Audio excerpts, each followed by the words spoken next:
Hello, hello, hello, everyone. Welcome to a Edge of Eternities Hammer stream with our new sassy captain, Tezzeret, on board.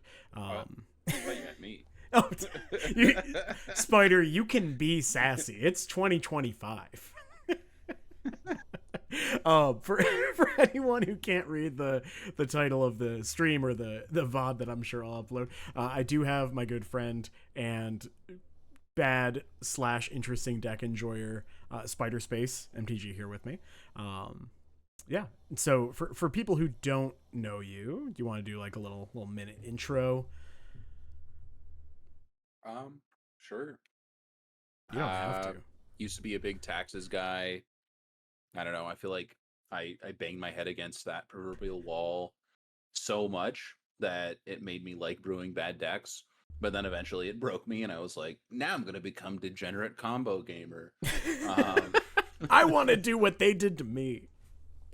exactly. It was like, I was out here just trying to fair and square, put Chalice into play on turn one. That's fair. Um, Fairer. It's fairer. yeah, yeah. But yeah, so But I yeah. I messed around a good bit. Like I did play Hammer back in the day, and we've been working on this list together, sort of refining it. Started working on it with you again here pre-Tez, and we kept finding that it was like, what card would actually help a lot of these things? It's like, hey, look at this new card. I think this was the very first card spoiled from EOE. Yeah, it was. And I thought it sucked when I first saw it because it was like someone sent it to me at like 3 a.m. and I was just like, I woke up to like, go to the bathroom or whatever. I'm like, this card sucks. The ultimate's not even that good. And then I like read it when I was awake and I go, wait, wait, hold up. Right. And yeah, so I guess we can like just jump into this card. Like long and short of Hammer Time is you take this thing that gives +10/+10, you use Sigarda's Aid or Pure Steel Paladin to put on a guy, and then you kill them. That's more or less the plan. And then Mox Opal to accelerate. But the exciting part, and like there's actually a few things to cover. We're going to talk about Tezz. We're going to talk about this interesting sideboard. I think we should also cover like why we moved away from the blue splash, because I think that is a big piece of it. But Tezzeret, right? So first things first, for anyone not to know, I'll read it out real quick.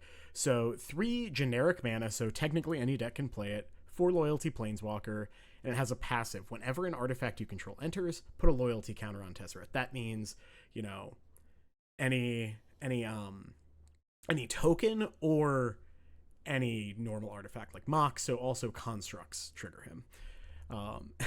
Hey, what's up, Ianos? How you doing, man?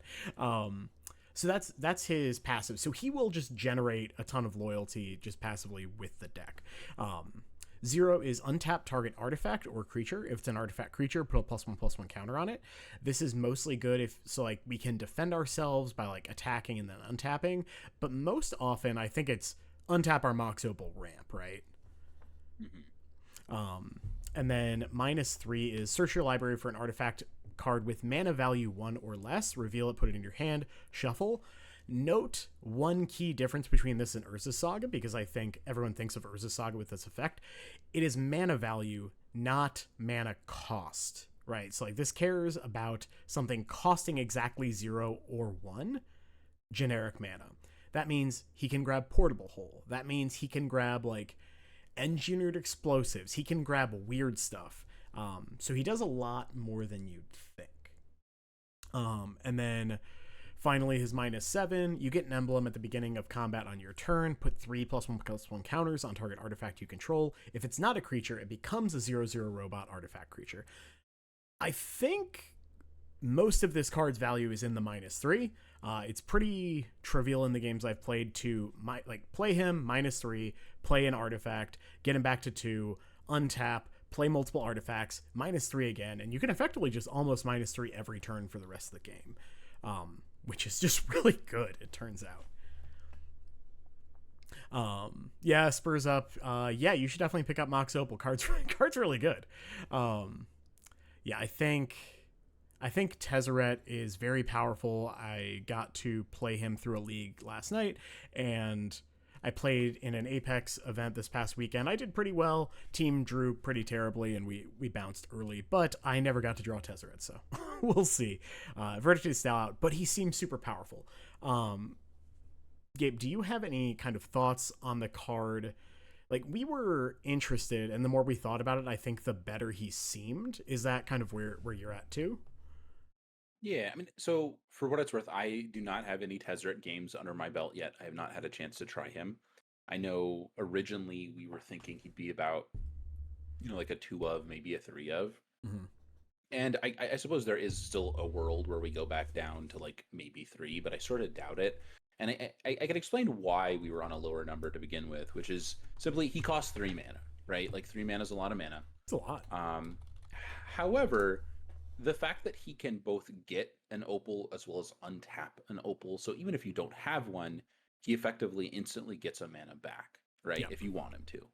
So I think he's actually pretty good at ramping in and of himself, which sort of mitigates some of this issue of drawing multiple. And like, worst case scenario, you minus him, your opponent attacks him, and you're like, sweet, new Tezz, run out that artifact the other one got, he goes up, right? So I think this card just, I underestimated how much he could do on the mana front, as well as just how valuable he is, because he gets anything, right? Like, he gets a body, he gets a hate piece, he triggers Cutter. He's like very good at actually working with that. Yeah. I guess the one miss that he has in terms of our deck's synergy is he doesn't fetch an equipper, right? Like, that's the only thing that he doesn't do. But I think he's just powerful enough to say, at least for now, that we want 4. And I think, I sort of alluded to this with the whole, like, we're looking at holes in the deck. One of the biggest holes Hammer has is being weak to the card Wrath the Skies, right? So Tezzeret does a fantastic job of not getting Wrath. And I like, truly, that is such a huge deal. Yeah, just like being a planeswalker, so he does not get blown up by the war crime of an MH3 design this card is. Like, last night, shockingly, Wrath is still good against us, but I got Wrath twice and pest controlled, and I still almost crawled back out of it. So, it's really good. I obviously grabbing a hammer is nice, but I really like how many extra copies of like these narrow but super impactful cards he adds. So the first copy of a card like Portable Hole or Vexing Bauble, not only obviously Portable Hole we can't get, but with Urza Saga and Tezz, now we have effectively 9 copies of Vexing Bauble if we want it. Same with Pithing Needle. Portable Hole, 5 copies is still a lot. And then of course we get nice little sideboard pieces like Cage, Crypt, and kind of go from there. So yeah, I think he's just super interesting. I think he's also very hard to evaluate until you actually see him in games. So I'm excited. Now in Apex, I played 2 Tezz, 2 Stoneforge, and I did draw Stoneforge quite a bit. I never drew Tezz, sadly, but the more I played, the more I was like, you know what? Turn 2 Stoneforge, go grab Cori, so I can trigger Cori probably on turn 3. It's just like not that powerful of a thing to do anymore. And I think I like the way you put it last night, like, which was or it might have been today, Stoneforge kind of started sucking the moment Kaldra stopped being a playable card.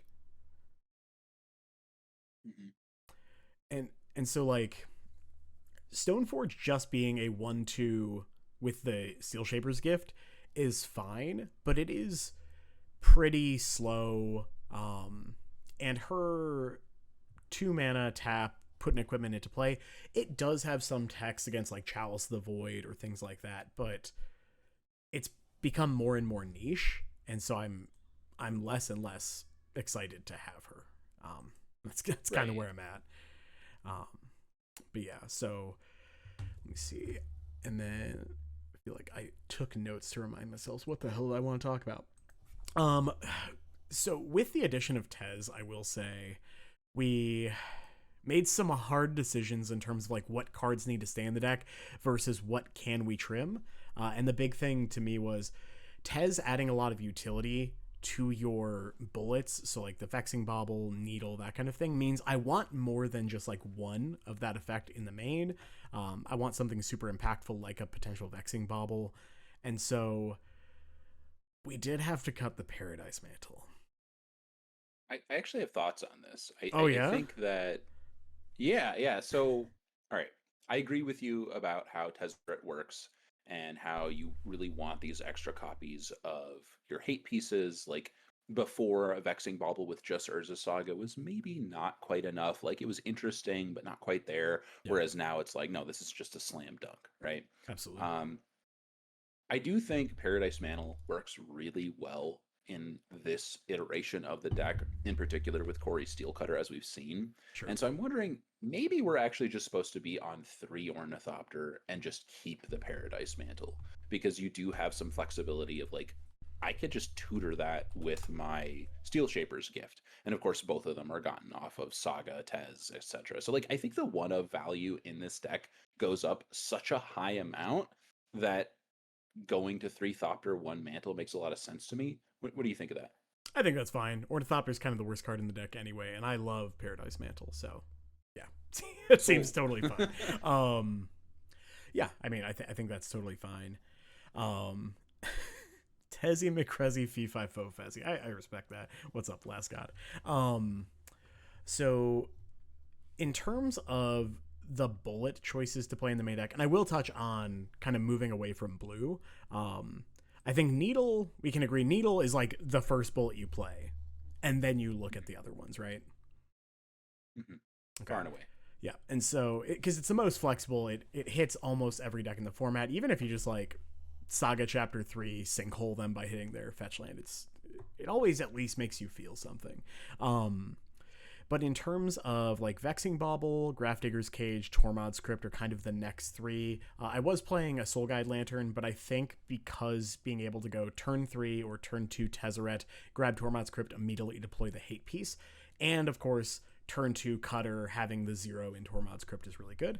I think that's kind of like, so we have like 3 bullets besides Pithing Needle. I don't think you can really play more than 2, maybe 3 in the main. And so my thought process behind Vexing Bauble being the secondary one is it does cycle, but also I think of the options, it has the highest impact besides Needle, right? Like, so being able to play it against like Belcher to just shut off all their pitch spells is huge. It also shuts off the Lotus from coming down off of Suspend. And I think that's kind of where we're at. It's also really good against like Neoform if you just have it fast.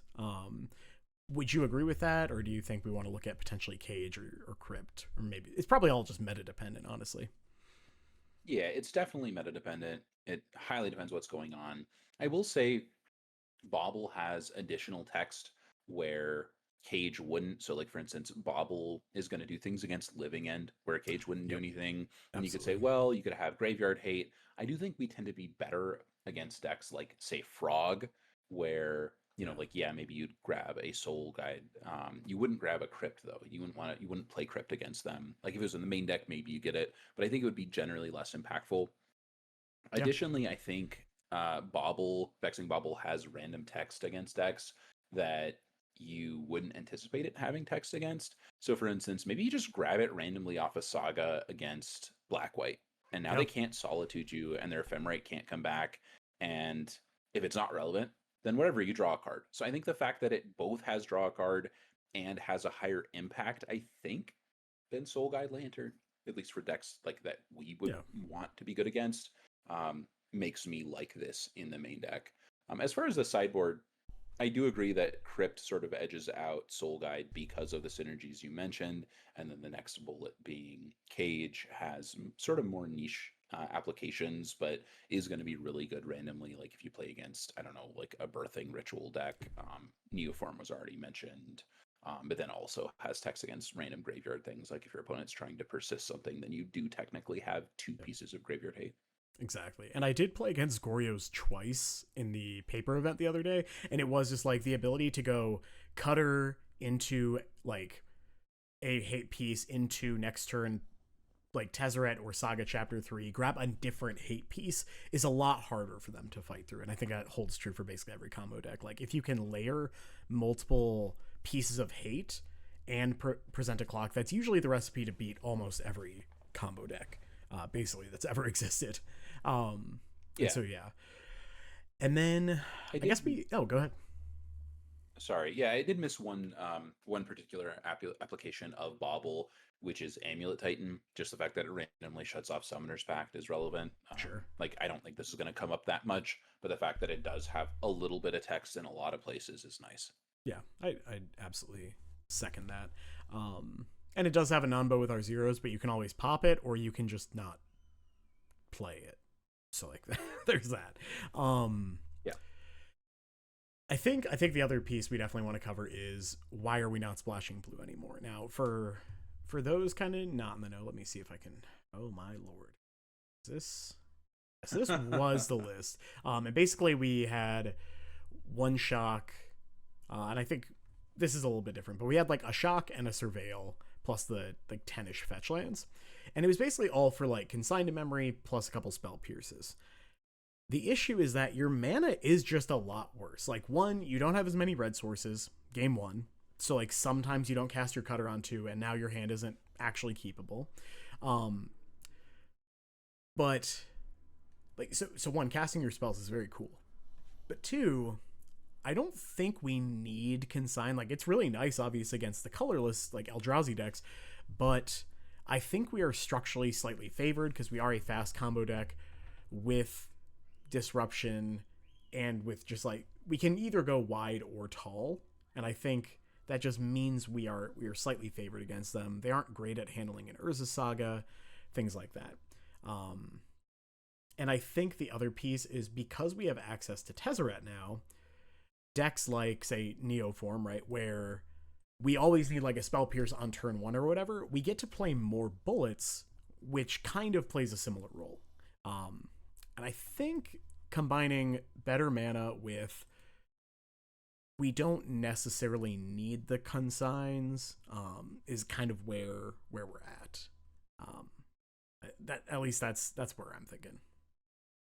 Yeah, it may be that we end up circling back to that. Like, Consign is a very good card, Yeah. but one of the other pieces is that card is also reasonable against a deck like Black-White, and now we get to play Mom. And I know you haven't talked about this, but I already talked about Tezzeret's ramping, and so the fact that he has this additional angle of helping you ramp into what would otherwise be just too expensive of a card in that matchup, like, now you don't need to reach for something like Consign because he helps to fill that hole. So he's sort of like helping to lower some of the costs of not playing Consign against decks like Black-White, while also giving you text against some of the combo decks like Belcher, where now you just have more copies of Needle. So he's sort of like covering both of those angles. I do think that there are going to be some costs. Like, I think we're probably a little bit worse against like Brood Scale. I think Neoform in particular is a good example where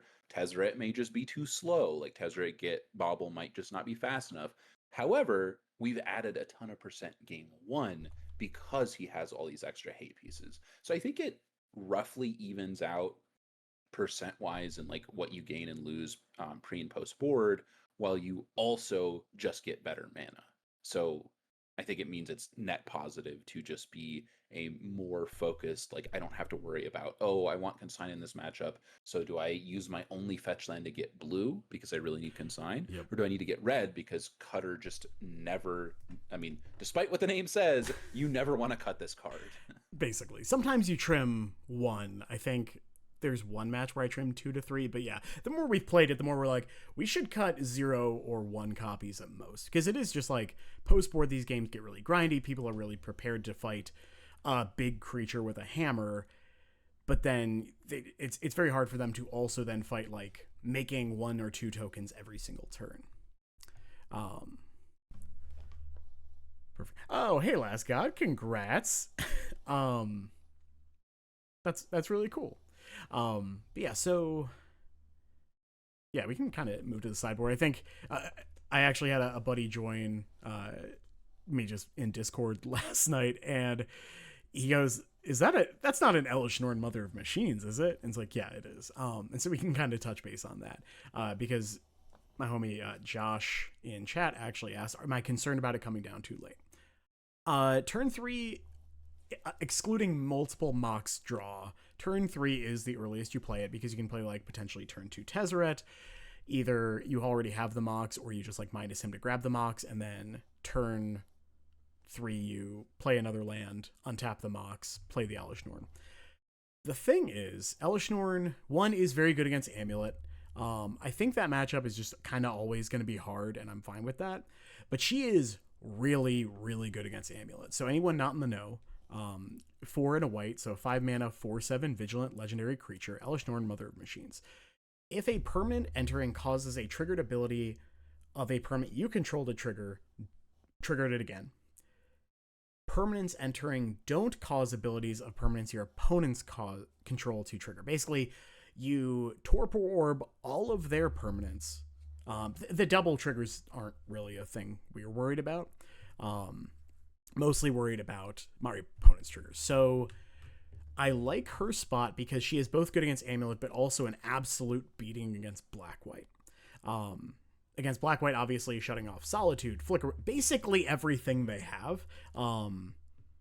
Is just huge. She's also just a huge creature. And against Black-White, you usually just have the time to get to turn 4, turn 5, turn 6, deploy her, and then you have a really good shot to potentially take over the game there. Amulet, yeah, you just kind of have to have a fast hand and go from there. We have a couple things that can interact early, like the Wear Tears, and then, of course, we can hole something if we need to, and kind of go from there. My thought on Amulet is we either need to kill them very, very fast with a little bit of disruption, or make our way to a fast Elesh Norn and call it a day. Because Amulet Titan, keep in mind, so she shuts off, obviously, Titan coming into play. Lands don't untap with Amulet.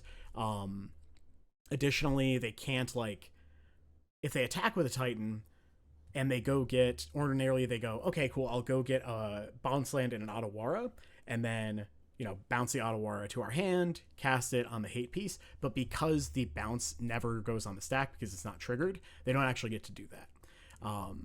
So yeah, she's very powerful if she's good enough. I think she is. I don't know a better option in that slot, basically. We did have... Yeah, absolutely. Yeah, against Black-White in particular, yes, she can be Felia blanked and then sneak in value. One of their other few answers to it is Wrath, but the fact that she costs 5 mana is actually a positive thing in that matchup, because then it means it's much harder for them to Wrath her away, right? 7 mana is a lot of mana, even for them where, the matchup's going long. Yep. It is pretty hard for them to get to actual 7 mana. That's a lot. Yeah. Yeah, and then also you can just put a cutter or a shadow spear or something on her, and then she's actually just a good attacker. Just huge. just a 5/8 trample. But yeah, she does fun little interactions. She does cause Tezzeret to trigger twice, which cool. Portable Hull also eats 2 things if that comes up, which is funny. And then I guess Pure Steel draws 2 cards off of an equipment. That's kind of cool. I hadn't thought of that one, honestly. That's silly. That's a fun one. Yeah, and then we were playing 2 Orim's Chants in the sideboard, and I think if we really expected a ton of combo, then maybe. But I kind of just like Hushbringer as overlapping hate against primarily Black-White, of course. It's nice. It's a 2 mana, much more fragile Elesh Norn. But it's also really, really good against Brood-Scale because it stops all ETBs and dying triggers. So Blade of the Bloodchief, yeah, just never triggers. And Glaring Fleshraker now no longer triggers off of spawn entering, so don't get to just ping you out. It's just kind of, it's all right, this just kind of does a lot of things. Obviously, it's not impossible to answer, but it is a nice kind of, this does a lot in a couple different popular matchups. and kind of go from there. Yeah, it's a supplement. Yeah. And then we have some spot removal here. I think Lightning Bolt is definitely better, but I don't mind having a second portable hole because it is super flexible and you can always grab it off of Tezzeret. Wear Tear we've talked about in the past. It's good at blowing up enchantments and artifacts. I don't know, that one's that's pretty straightforward. But yeah, other than that, any other things I want to talk about? No, I think we kind of covered everything. There's a small thing. I think the 3 bolt, 1 portable hole in the board split is correct simply because there are matchups where you would want to grab a second hole with Tezzeret. Sure. However, the third has diminishing returns while it's also potentially fragile where your opponent removes it in some way. So like Beseju, Wear Tear, Wrath of Skies, whatever, where there are a lot of matches where you're just like, hey, I just need super efficient removal to just kill your thing. And Bolt is, I mean, it's the classic removal spell for a reason. It's the Dark Ritual Ancestral Recall in red. So, it's clearly equivalent power level. Any other hate cards I'm looking at with Tezz? I think I've covered most of them. Tormod's Crypt can become any other generic graveyard hate piece. I think it costing 0 makes it slightly ahead. You can look to grab stuff like Chalice of the Void. I think Vexing Bauble's almost always better, but like Chalice of the Void, Engineered Explosives are interesting pieces you can grab. Duskrose Reliquary is an interesting one, since it can exile any creature, but it is limited to creature and artifact. It can also like be awkward to cast. So yeah, that's kind of where we're at. I'm sure there are other bullets that I might want to grab with Tezz in the future. If I was ever playing Esper Sentinel again, he's really nice with Esper Sentinel. You like grab him, play him, and then you start pumping your Esper Sentinel, which is sick. Yeah, that's great. Sweet. All right. Without further ado, let's just jump in. Yeah. Gold League. I think like what Tezz is supposed to get is so dependent on just the metagame, right? Like, I don't think we would play Chalice of the Void unless Cascade in particular was a huge deck. And then you're like, all right, sweet, I'm going to grab this 0 mana hate piece. Yeah. Outside of that, it's like, yeah, I'm not really trying to Chalice anybody on 1 or 2. And like, we're not really trying to EE anybody. But the fact that he can do it is interesting and probably more relevant for other decks. Yeah.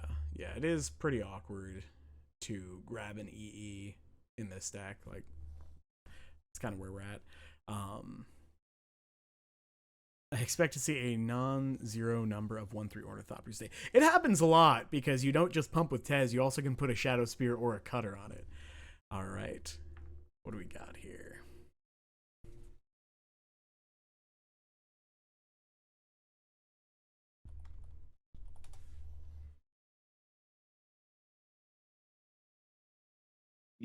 I totally forgot that his 0 also pumps the creature. Like, it does. If it's an artifact. Remember that. Only if it's an artifact creature. I mean, yeah, this is a keep. Yeah. Yep. What we lead on, I think, is pretty dependent on our draw step. Yeah. I'm inclined. If you draw another non-white source, like you can kind of just sneak in a hammer, right? Yeah. Okay, we might get to see Elish Norn coming in. So yeah, we're looking for cutters now. Yeah, I'm happy they didn't get the Thoughtseize the cutter. Yeah, this is true. So our opponent does historically play like Boros. Splashing black, I think, in a challenge. So like the Sephiroth Thoughtseize, but I think it's more likely that this is black-white with the main deck Thoughtseize. I think I'm just going to Parlor Ornithopter here, because if we draw, like, Sigarda's Aid, that'd be really nice, yeah? I think you're always Parlor, and then we see what the card is. Like, if it's Cutter on top, I'd hold the Ornithopter. Agreed.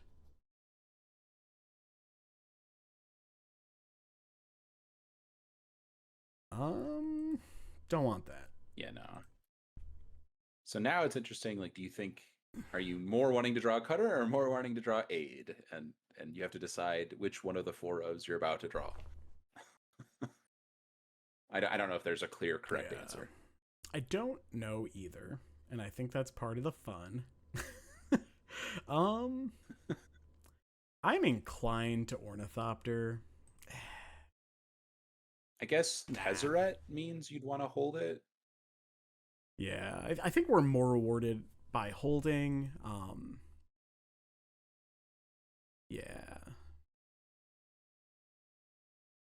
I mean, you could just, like, if you drew aid, you could just kill them, but... Okay. Okay, I don't know what's happening anymore. Okay, it's not bad. I mean, I'm definitely running now out the it's played Saga. Yeah. Saga, Thopter. I am inclined to run out the Mox as well. In the event that they Thoughtseize again. Hey, Roy, appreciate it, man. Do we care that much if they Thoughtseize and Mox? Probably not, honestly. Do we run out a hammer, I think is the other question. Ooh. If we play the hammer, it just I like that it makes our constructs a lot more efficient. Yeah. So next turn you'd be able to play Opal and still, like, we'd still have a mana post activation, but yeah, I think one hammer's fine. Yeah. I like it. All right.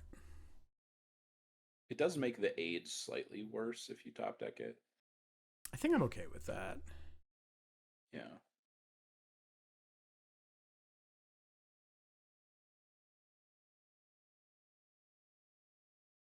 Yeah. This could be anything at this point. This could just be Abzan cards. Right now they have 0 power.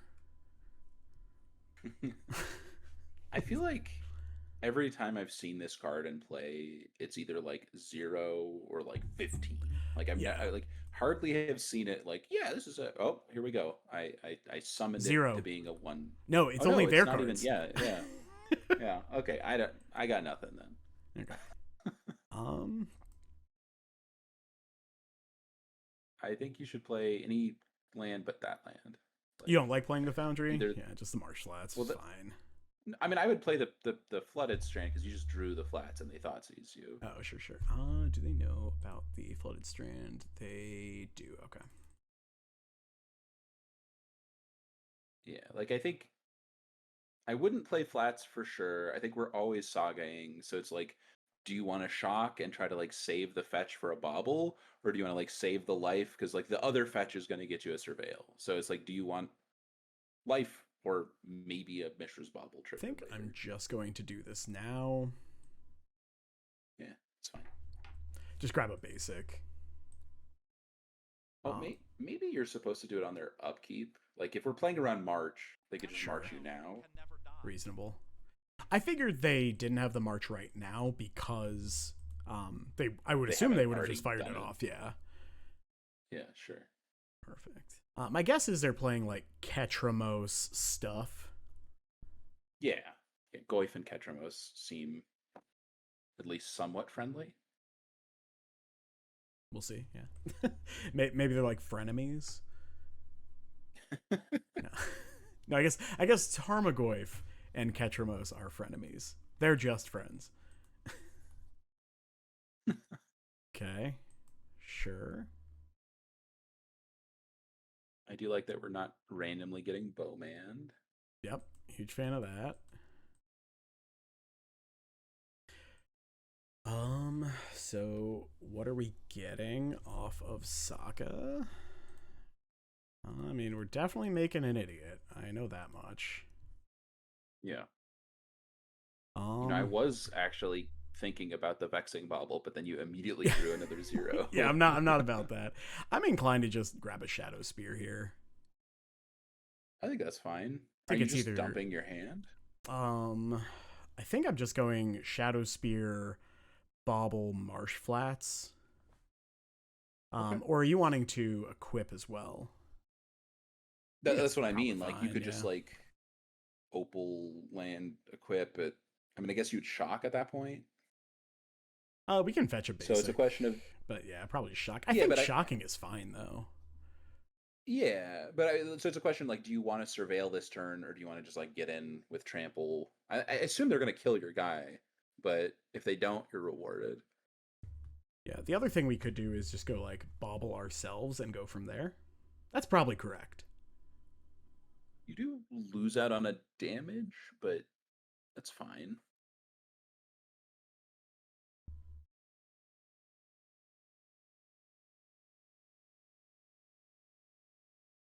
Ephemerate, choose not to rebound 1/2 Cosmic Wave. That is powerful.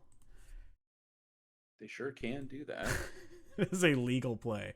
Okay, Steel Shaper's Gift. I think I'm pretty happy with that. Yeah, so yeah, just Sacred Foundry, Mox Opal, equip.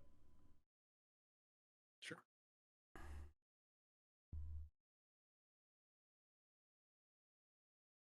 You know what card I would like to draw? Tezzeret. Is it Tezzeret? Yeah, I'd really like to draw Tezzeret. Okay. In a shocking turn of events, the Abzan deck had a removal spell. Yeah, no way. They played almost nothing. What is happening? I mean, they played Ending Thoughtseize, Push, Goyf. Actual Goyf would have been so much better. Yeah. Still gets grabbed by a hole, though. Yeah. I mean, both cards, like, I'm not saying actual Goyf is good. I'm just saying it would have been better than Cosmo Goyf. Boo. Fine, take my Steel Shaper's Gift, probably. Get punished for your line. They'll go to 10. Sure. Oh, they took the hammer. Seems worse. There's got to be a reason. I don't know what it is, but there's got to be. Maybe they just don't know what your card does. That is possible. As much as I would like to Saga, or as much as I would like to Surveil here, I think it's like pretty clearly just. I agree. Are you doing anything with this? Like, are we just gifting Get Cutter, not Play Cutter? I think it's gift. It's gift and cast Cutter, because if we draw a double spell next turn, or we can just make a construct and hard equip it. Interesting. I guess, like, the logic to holding would be any spell next turn would also trigger it. Right. But I'm thinking may be like harder to like spell plus right cast Cutter and activate. Mm-hmm. And the fact that we just like will have a big beefy boy coming off of the Saga, I think is pretty big game. Sure. I guess you can just immediately give that thing haste. Yeah, that's true. Okay, I accept. There may have been merit this turn to just putting Spear on Thopter, swing with both. It would have made Josh happy. Gotten that 1/3. Oh yeah, it would have. I mean, don't worry, we're doing it anyway. But okay, still no attacks with the 0/1. This deck. Okay. Well, there you go. So I think it's make a construct, equip the Cori, and then get a Surveil.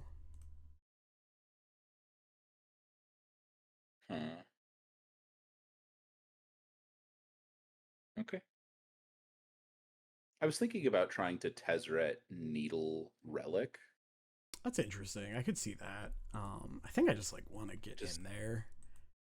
I get it. Yeah, I mean, like, that also just costs them a bunch of life. I'm just like trying to see how we lose, and I feel like it has to be them drawing Relic, but they could also just like Trawler, target themselves, draw a card, make a dude, like their Tezzeret becomes active, and then Goyf is big.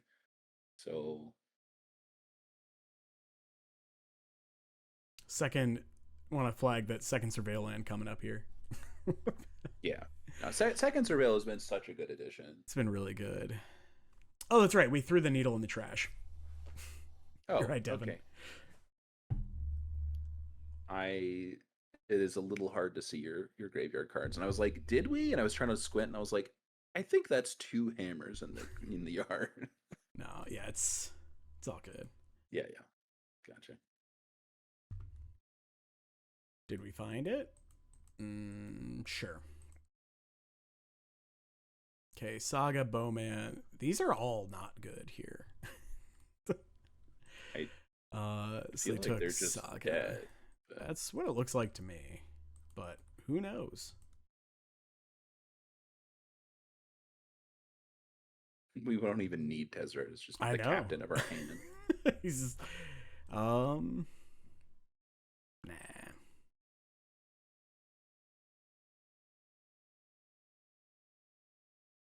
Yeah, I mean, make another construct.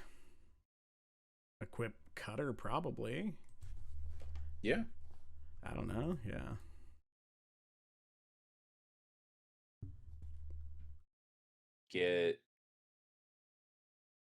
I don't even know. They have one card in their hand. Yeah, I don't. And we know what it is. It's Bowmaster, right? Oh no, it was Saga. Sorry. Oh, okay. Yeah, I don't even know, to be honest. I might just get a bauble here. Sure.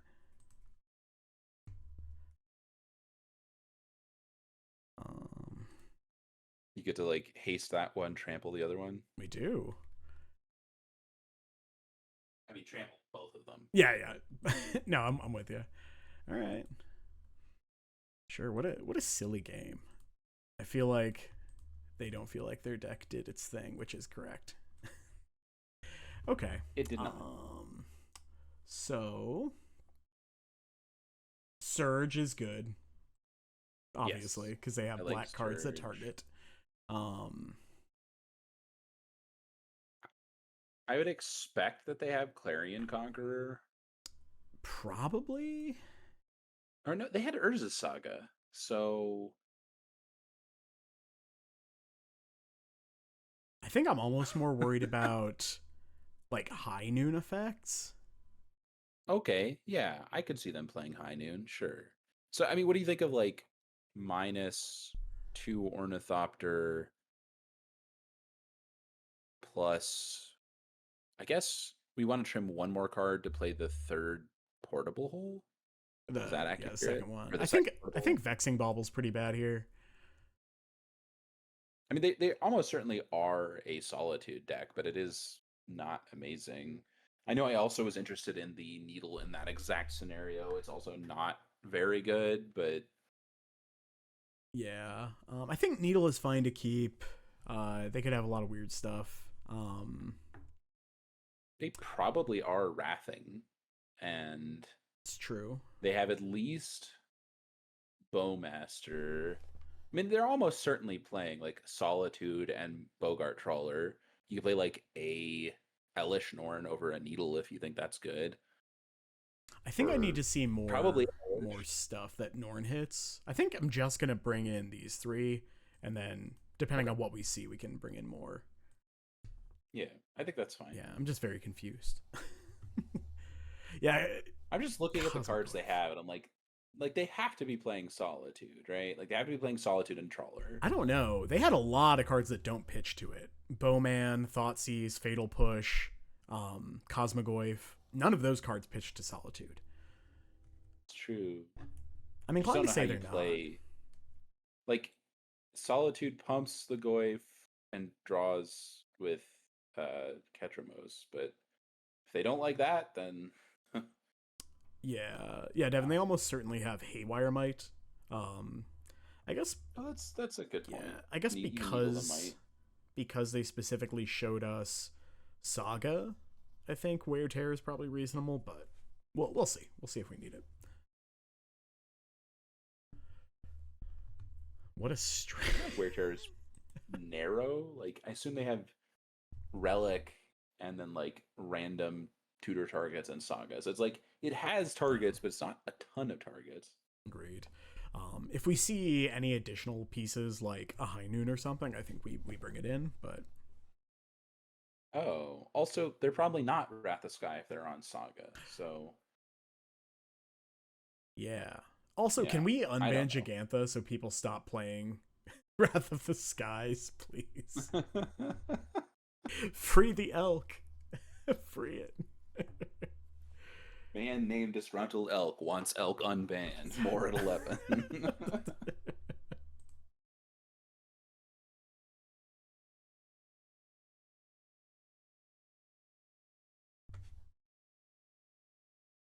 don't feel like that game really taught me anything at all. It was just, well, no, okay, it taught me that Cosmogoyf sucks. That's what it did. Exactly. Man, imagine your 2-mana vanilla creature needing things to help it grow. They probably have like Cling to Dust, 1 copy. Sure. Yeah. Exactly, Devin. That's why I'm so disgruntled. I've had this name since like 2008, 2009, something like that. And then eventually Oko came out and people asked if that's why I was disgruntled elk. That's lore. You just knew. All right. Please.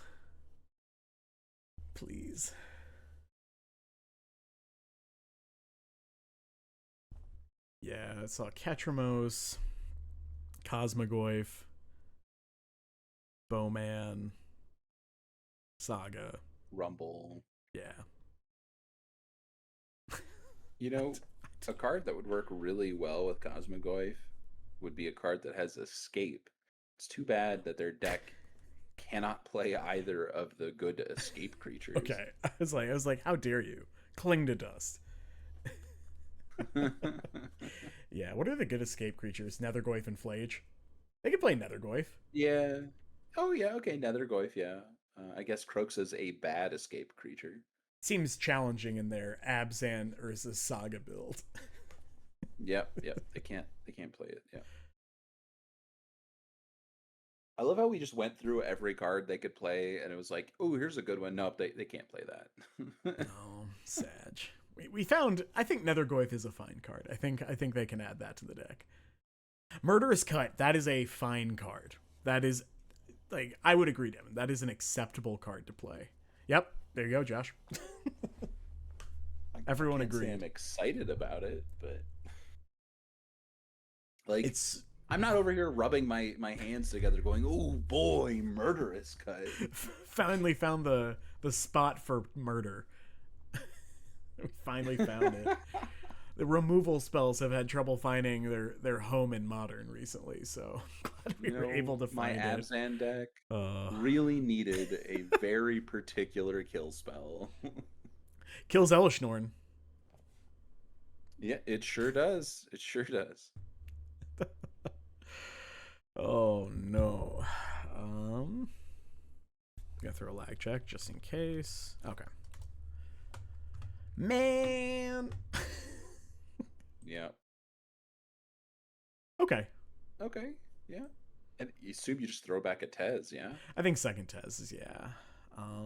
Yep. Sweet. All right. That's true. They could, if they become immense, that is like plus 12/12. That's true. It's true. Found the line. You are so good at drawing a surveil land. Like, it's unbelievable. I have doubled the number. It was more impressive when I had one. I just, like, it doesn't happen that much for me. And I feel like every single time I play with you, it's like, oh, there's the surveil land. Yeah, Boros Guildgate, let's go. Can't get away from it. It was so good we added a second. Exactly. Okay, so yeah, I think if we hit a untapped land, we just gift on one for Cutter. Yeah, I agree. I'm sort of tempted to just do that anyway, but I guess we'll see. Like, we don't have a 0, so like even if you had like untap, like you're asking a lot. So maybe we're just supposed to surveil. I don't know. We'll see. I think surveilling's probably correct. We'll see. Exactly. Yeah, it is something like 20% to have it in your opener if you have 2.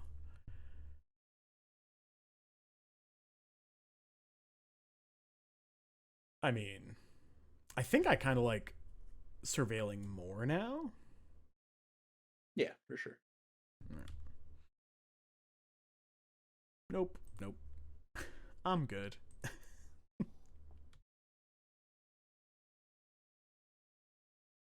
Okay, so underground, mortuary, surveil away.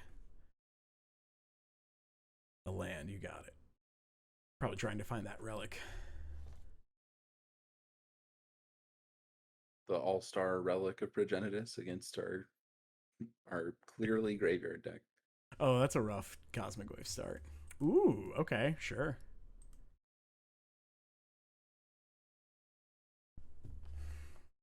Huh. So I feel like we are holding off on the saga here. You just want to go like Gift for cutter, yeah. Surveil. I think so. Yeah.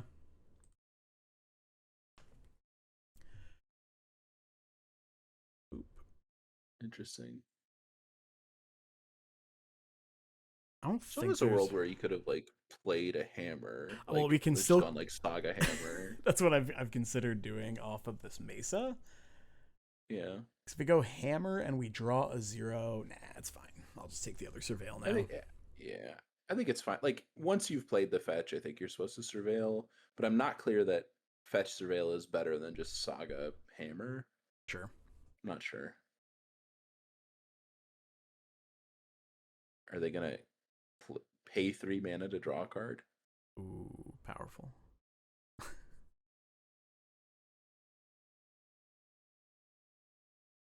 Don't get me wrong, Ketramose is a very cool Magic card. Like very cool. Not mean to trash talk it, but it's yeah. Sure. Oh. Okay. I guess I'm starting to understand Cauldron slightly. Cauldron makes way more sense now, for sure.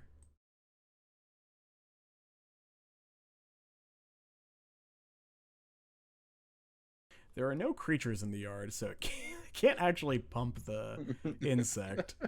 That's fun.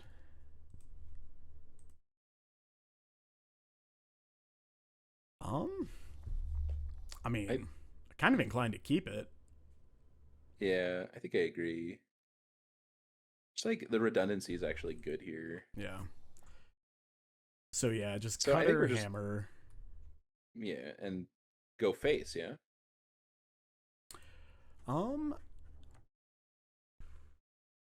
Yeah, probably. Like I think attacking down the grist isn't where we want to be with the Cauldron in play. I am inclined to agree. We can also do some like really disgusting things next turn, so. Yeah, and it's also not particularly obvious.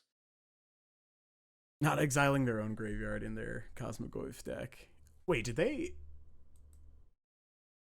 Yeah, it's yours. Yeah. Oh, sorry. I'm shook. I was sure that they would exile their card. Thank you for calling that out, Devin. Like, it did not even click for me because why would you do that? Maybe. Well, are there? Clearly, maybe we're going to escape it to Flage. Maybe they're playing Tetsuo Umezawa, and this way, it can't be blocked. Hmm? Oh yeah. That is kind of sick. Like, I mean, if you attack with a tiny creature with Tetsuo, and then after blocks, you like pop a relic. There we go. There we go. Got him. Yeah. Yeah. So next turn, we're floating man. Or I guess it doesn't matter. We can see what our draw is, and it's probably just like hammer paladin attack for 1 billion. Yeah, just like murder you. They might just hold up a bunch of shit too, but yeah. And if they, I think they're kind of priced into doing something. Yeah. Yeah, they have to hold up like multiple removal spells because of the paladin, of course, right? If they do just pass, I might just go like Tezzeret minus grab Mox Opal, play Mox Opal, trigger cutter. But we'll see. Yeah, that's attractive. I like that. Yeah, and then it does set us up to just go like actual double paladin. It's nasty. We just have so many options next turn. Like there's also the saga stuff. Like just kind of like doing it all. It's nice. Mm-hmm. Yeah, I still miss Inkmoth, but making your mana better has been really good. It's such a powerful move. Just like Paladin is so much more castable now. Yeah. People love having bad mana. Like the amount of decks that I look at where it's like, well, I don't have like my cards aren't castable. And people are like, well, but look at this one preordain I'm playing. Look at the, like clearly Mox Opal counts for 8 mana sources. It does. So we actually, in our deck, we have what? 4 times 8. We have 52 mana sources in our deck. Or 56? Yeah, 56 is even better. 56. Killing it. Yeah, I think when the deck was more all in on the hammer, as I say that as I have 2 hammers and 2 paladins, I think the ink moths were a lot better. But like now that almost every deck has a way to either blank an ink moth or address it pretty easily, it's just like a lot tougher to register. And Cutter really just added so much to this deck. Is that even true that like hammer is better? Or like if you're more all in on hammer, you want Igmoth? Because if you're more all in on hammer, you know what card I'd love to cast? Pure Steel Paladin. It's true. Okay. They took 2. Not gonna lie, I thought we were in the end step. Okay, they took their Marsh Flats. They're learning. It's powerful. I also like that we can, if we like hit a land, we can grab like a Needle, Cosmogoyf in the yard. Perfect. Put that Goyf where it belongs. Oh man. All the Cosmogoyf activated abilities. Let's go. Having Tezzeret to grab a portable hole to effectively reset a cauldron is also really good. Yeah. Yeah, it's quite nice. Played a modern deck where yeah, I can confirm that he did in fact. Wow. How incredibly rude. Okay. People bring that card in against you. Like that's insane to me. I mean, I don't want to poo-poo on the deck too hard, but we've seen the deck. I don't like. Okay. I just I think that's a larger pattern where people bring that card against you. Yeah, I agree. And they shouldn't. But I am feeling very smart and handsome when they played that Bogart Trawler and Relic. Agreed. I mean, so you just do it. They just have fatal push. Yeah, but who cares? So I am curious if we're supposed to hammer first. I think so. Yeah. Yeah, because we don't have Metalcraft. Yeah, good reason.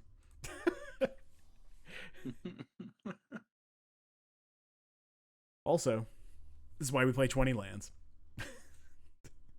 Mm-hmm. You need lands. Exactly. So now we deploy Paladin, make a second guy, move the Cutter. Yeah. Yep. They have to kill the new one. You get to get in there with the old one. Maybe they chump. And you still have the Paladin. I guess they're going to Grist. Yeah. Kill the Paladin. Then we play second Paladin. Yeah, and then they die. Mm-hmm. If we get to resolve our trigger. Yeah. Yeah, I think I'm assuming it looks like you have priority now. Okay, bless. I'm assuming the grab well, like this doesn't even do much, right? We just lose 0 life currently.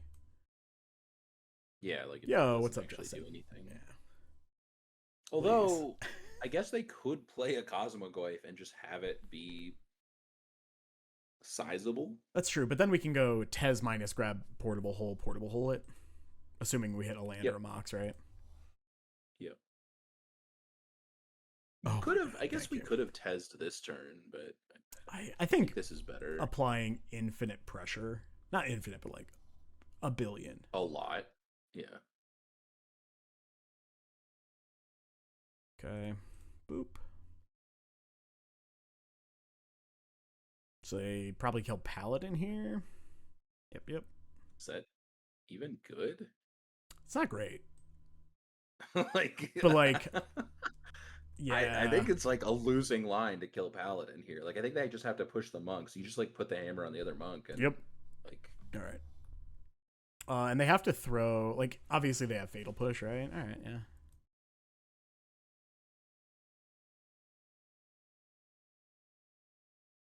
Yeah, just shove at you. Rar. Hiya.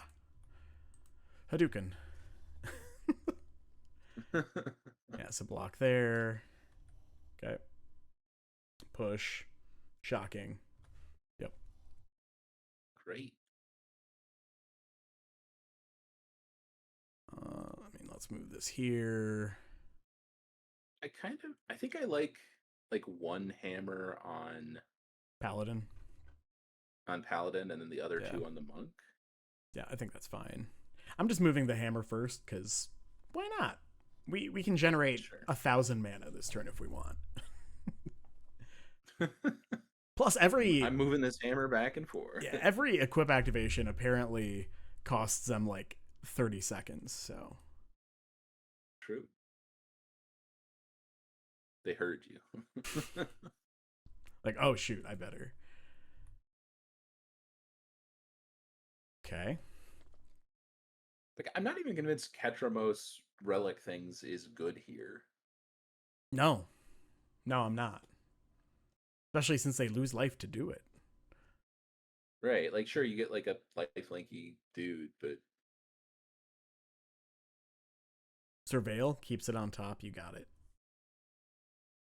They only have one card in hand too. How are we so far ahead on cards? Okay.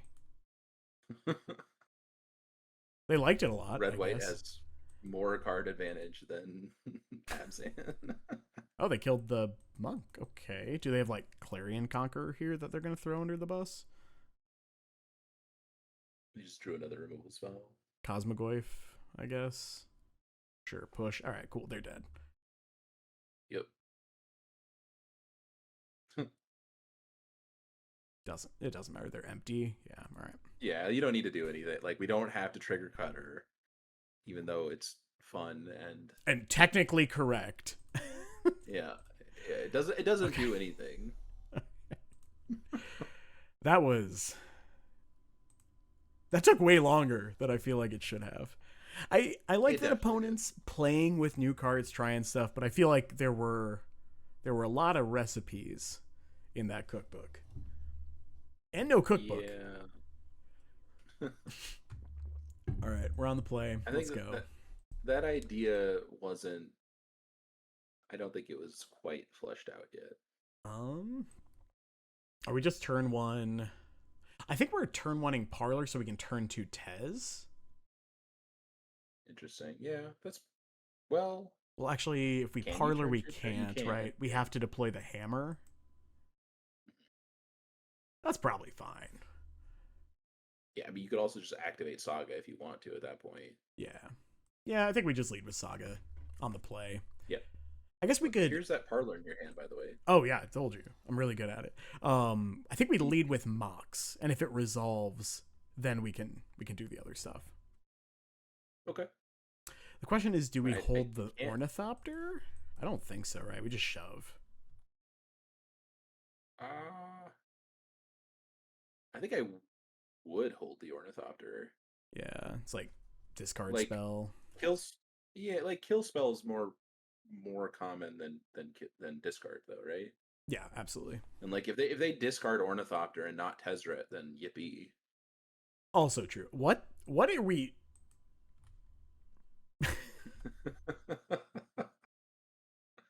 Deal. Okay. So start here. I think I'm just making a giant idiot. Sure. Like, you could Tezz. What does it even do though? Like, yeah, I think we can Tezz later. Just make a 4/4. Mm-hmm. And then they'd probably die. Yeah, seems likely. I like that Tezz can just like go grab a hate piece that we don't want to grab off Ursa Saga, I guess. I don't know. Yeah. Samwise Gamgee? Okay. Throwing that in a portable hole seems pretty good. Agreed. I guess they could have Fatal Push. They could. That one's second. So let that resolve. And then I think I'm just floating here, yeah. Yeah. Because I can always make a construct with that one. Yep. If we get a Shadow Spear, I don't think it's worth it. I think we we could also grab Needle. Are you just needling Cauldron Familiar, or?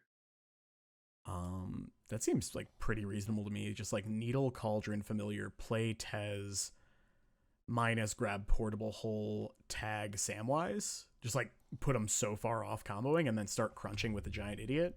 I kind of like that. Seems fine. I also like that Tezz is going to probably get us multiple things. Yeah.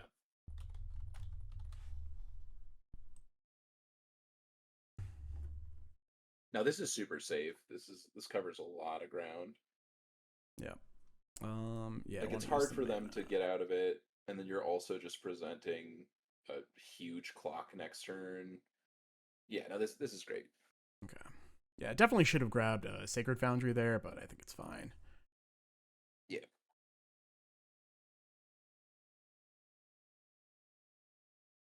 Trigger. Oh, I love it.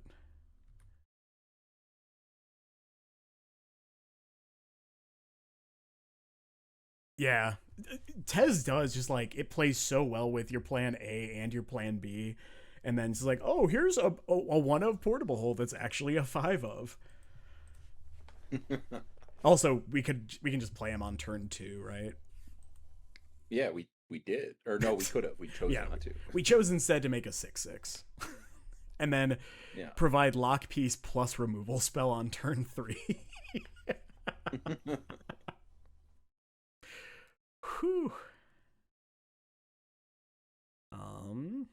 And yeah, I think we're just like floating mana, grabbing. Yeah, okay. This game's super grabbing over. the win. Okay, so like Hushbringer kind of funny.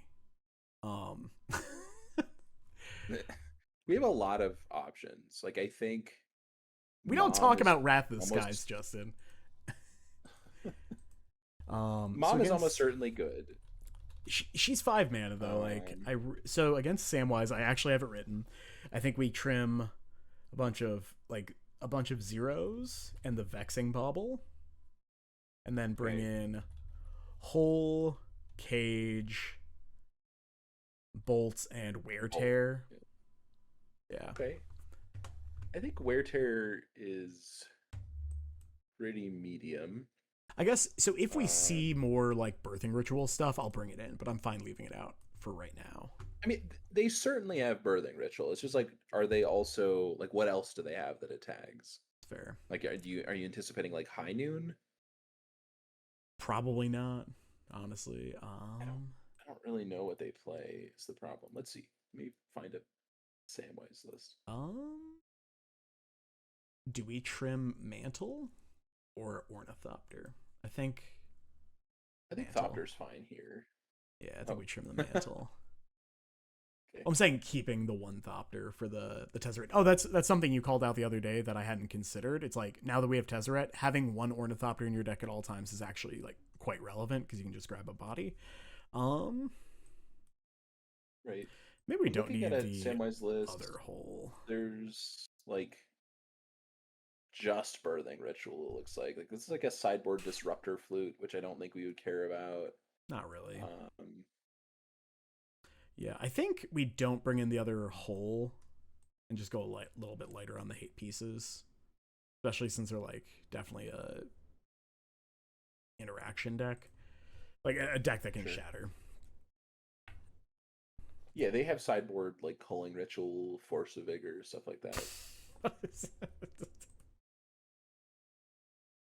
They also probably have a collector oof to get. Yeah, that is one of the big reasons I bring in um the stupid, what's it called? The bolts. I think we This is trim. actually hard to. Oh, we're on 5. Okay. Yeah, we're on 5. 6 6 this hand's nuts. Um Huh. I think we bottom the Ornithopter. And you're just gonna surveil. Yeah. Okay. Seems fine. It's so close. I must have missed the 7 because I was like, The 7 wow, was this is 6. the 7 was 2 Urza Saga, 3 Sigardazade, Hammer, Opal, I think. It's like this the hand Okay. just does nothing. Yeah. Okay. Nice. I like it so far. Is there a consideration to play the Hammer out here? No, we can't do both anyway. You would have to draw Opal to do both. And it still doesn't even kill technically. I'm not about that. Yeah.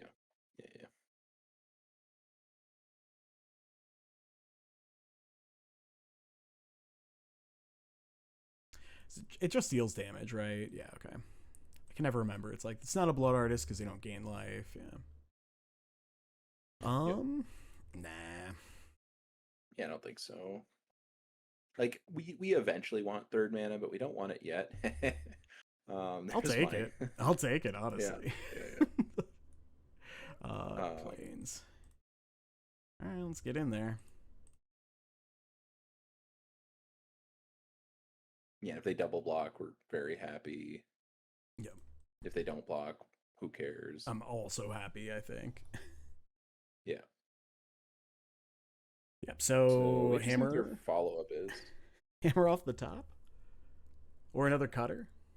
I'll take either one. If they tap out, like, I will just happily draw that card. Exactly. Mm-hmm.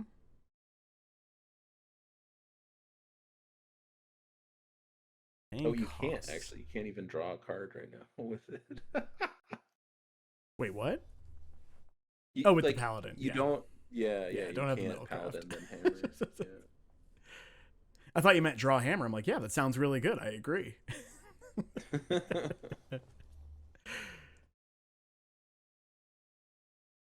All right. So they could have Cord, I guess. Cord for 2. Currently, Get oof. Yeah. That'd be pretty good.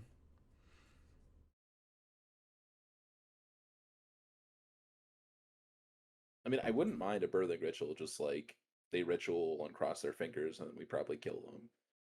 Huge fan of that. Okay, there you go. Again, they could have a push, but whatever. Yeah, I ain't scared.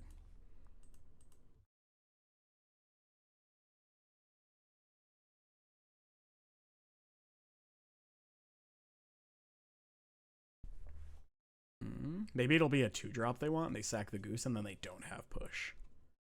That's... But also, the 2-drop is not legally allowed. Okay, it's fine. It's a 1-drop. Cat, sure. Okay. Now they can't Cord. Correct. Okay, that's really nice follow-up. Yeah, so... Hammer.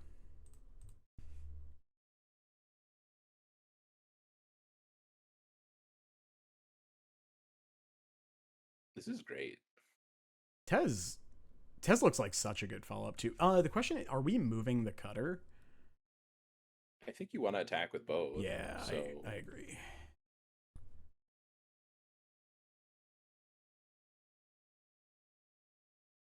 Wow. Okay. Kind of shook that worked.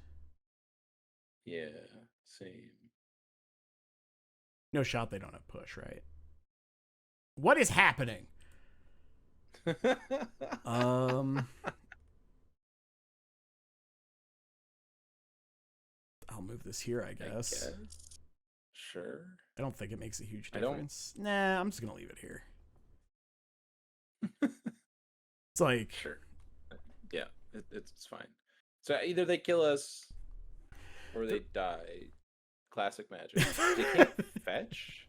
it's a 50-50 shot. Like, I like that they can't fetch. Huge fan. Yeah. They can fetch, but because of the then canopy. they sinkhole. Yeah, right. They can't shock. I mean, like, they can just... What is it? Samwise? Samwise doesn't just straight up combo with it. They need a sack outlet, right? Yeah, they can So sack. this ritual has to hit. Yep. They They're have just gonna play it. Seer. Are we dead? Yeah, So I think so. Yep. Yep. Yeah, because they sack the familiar end of turn. All right. No, they just sack it now. Oh yeah. Okay. All right. Yep. All right. Not bad for my mole of 5 on the draw. Yeah, no, that was impressive on their side. I think I will bring in the extra hole here. I like it.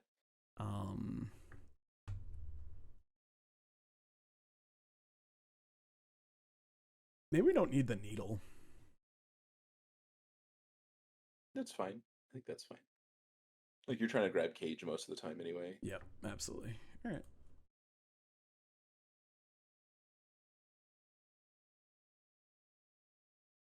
I think I'm going to keep. Interesting.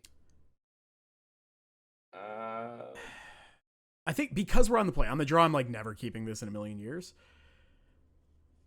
But the other question is like, are we surveilling on one or gifting for Cutter? I mean, I assume you're gifting for Cutter because then on 3 you can immediately trigger it. I will keep. Really good at drawing. But Parlor every hand. Yeah, it's just every single time. Called shot. Let's go. If we do randomly draw 0, great. I'm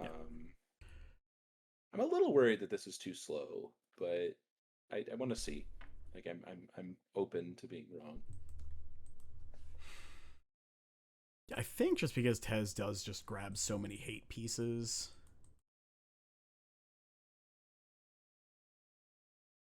Okay.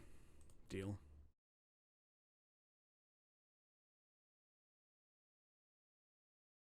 Interesting. Did you want to hold it? I wasn't sure. I mean, I think I'm probably playing Tezz next turn. Yeah. So then it's like, playing it now says that I want a tutor off of it sooner, which may be true.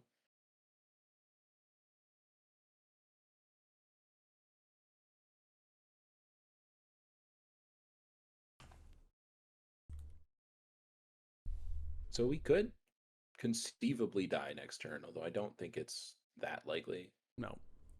But it is possible for sure. Could also just like draw one of our hate pieces or one of our like interaction spells. It's not really what I'm looking for. So yeah, I mean, just Tezz minus grab Mox Opal, cast it.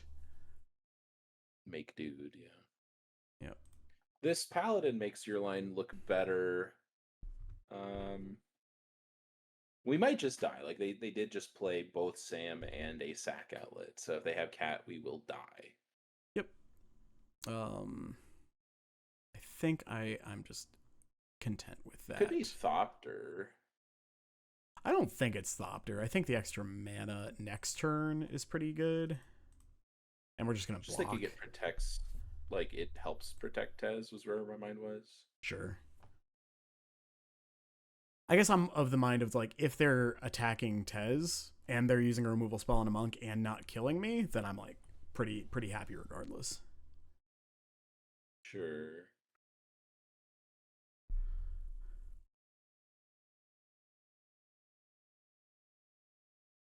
Okay.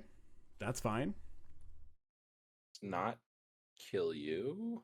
And dead. Now it's kill you. Yeah. All right. Them's the beats.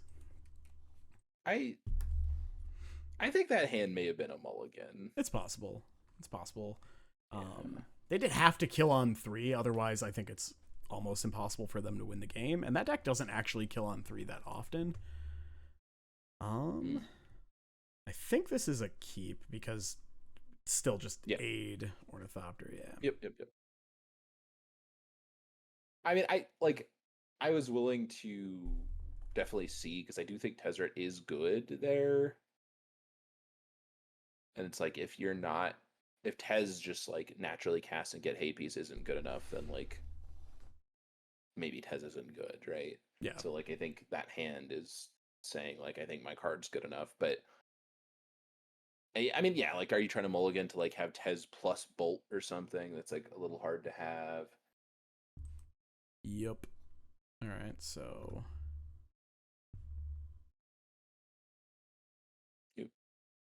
oop, do the thing.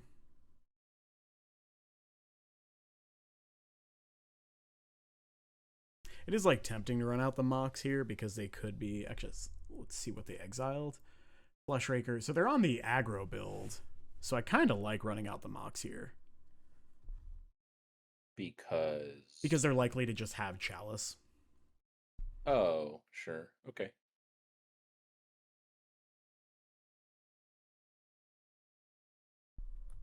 All right. Is that a thing that the aggro build usually is on Chalice? That's what I've seen, yeah.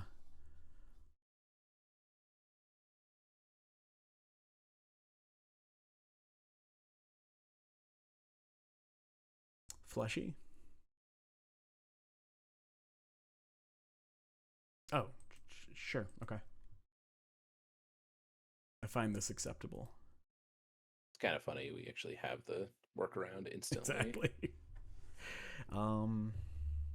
Okay. You actually could just like Saga Thopter, Paladin, Shadow Spear, draw a card. That might be worth it. I think it probably is. I like drawing cards.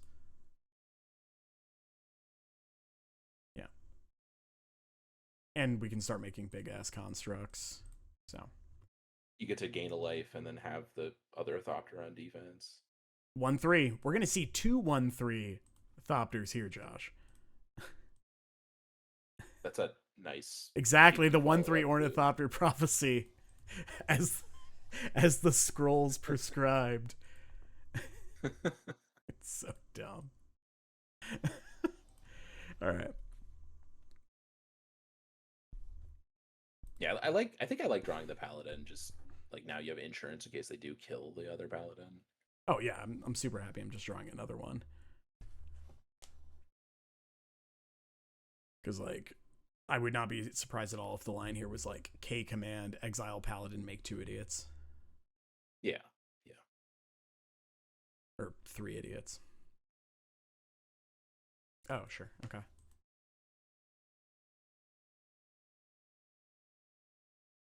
Okay. If Deal. this is it, I'm pretty happy. Yeah.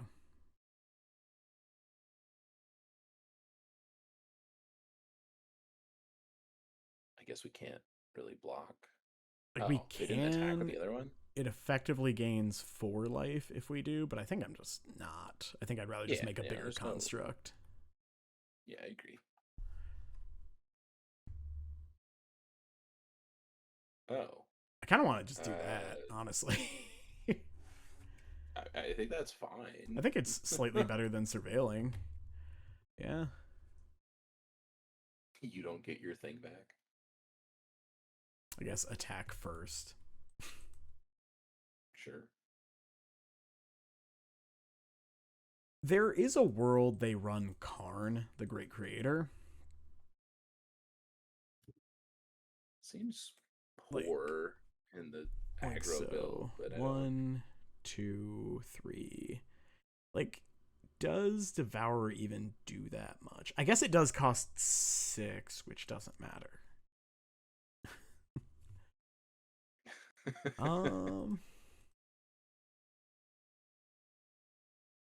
I don't know the answers. I mean, I think those are your 2 names. Like that they don't play anything else, do they? Let me Google. I don't even know what Eldrazi aggro. Yeah, I I've don't played against it a few like. I didn't think. times, but Do they usually even play the labyrinth? Like, I guess they must. But like, they're like a bad labyrinth deck, right? okay.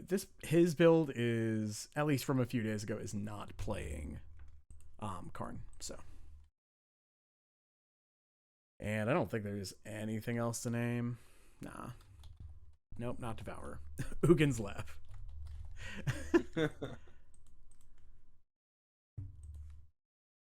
Pretty sure this Shadow Spear is just gonna solo them. Like, just huge guy Shadow Spear is so strong. Seems pretty good. Could always name Abandon I Hope for guess the memes. if they have, like, this would be the turn that they would need to have K command. I guess Yeah. they may. It's The probably rant guy just can't kill your land yet. It's probably just kicked Myco spawn.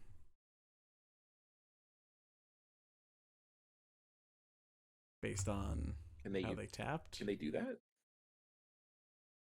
No, They can't kick it, right? Okay, they probably. I was thinking it's like, oh well, it goes up, but it doesn't change the mana value. Okay. Yeah, sure. yeah. This is fine.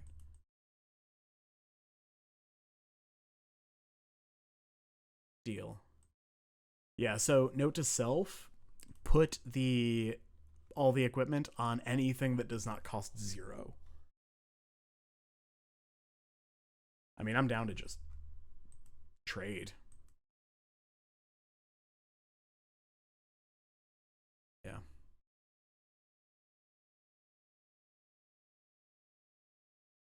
I think I'm like pretty happy with this.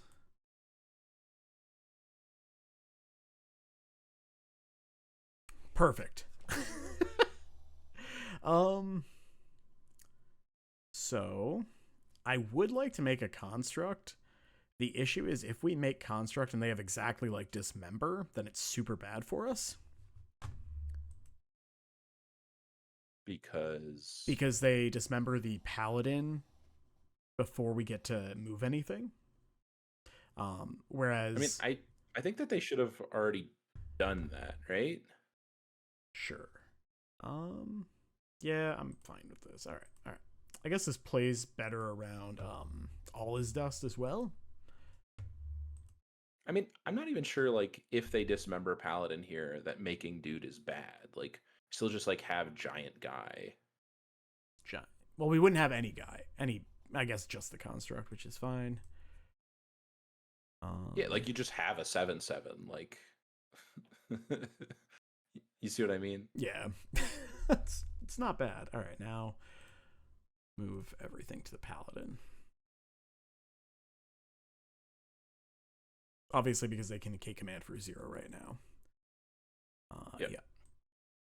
For those in the audience, Pictures of Spider-Man will be my BM name. That's a good one.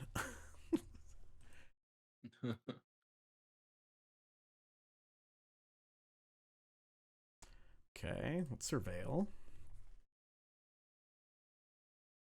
It's a good one. That's great. I think I'm just gonna move. Could make 2 big blockers. Yeah, I agree. Yeah. And do you aid? No? I don't think so.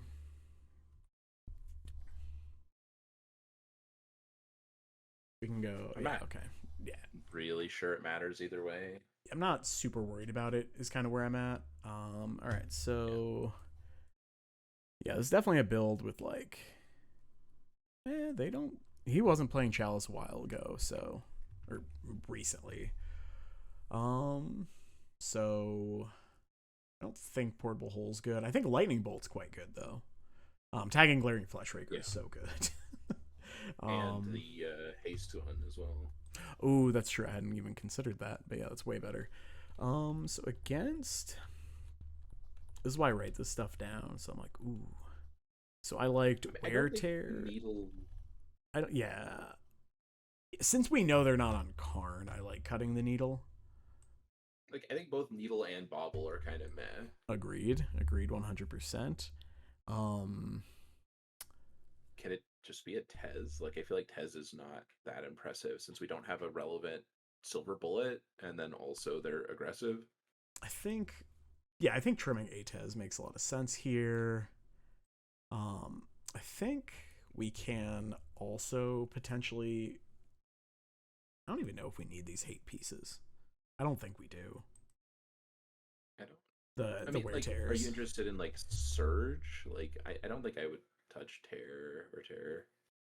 Yeah, if we see like chalices and shit, then I'm more open to it. But yeah, maybe a couple surges over like an Ornithopter or two.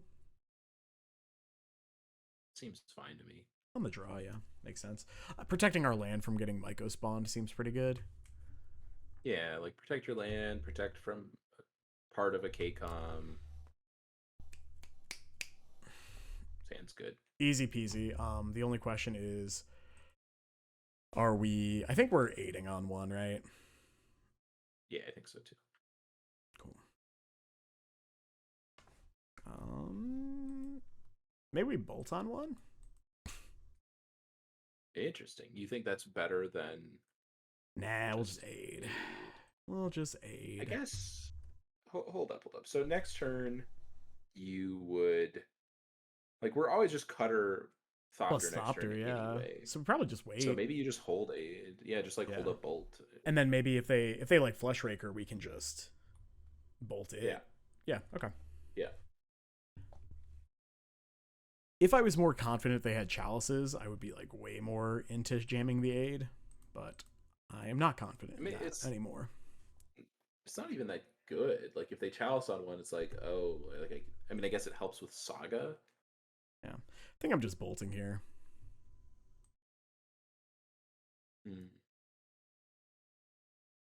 I think I wouldn't, but like they're just gonna like Flesh Raker post combat. Yeah, sure.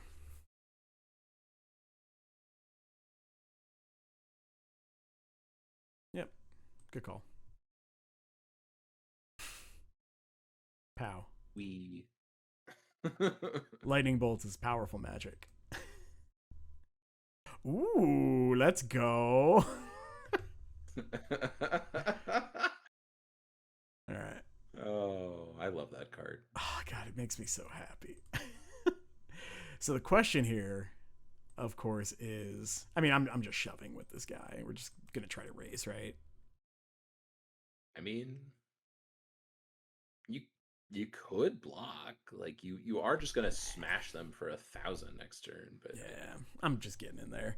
The 1,000 could be actual lethal. Especially if we like knock a couple points off.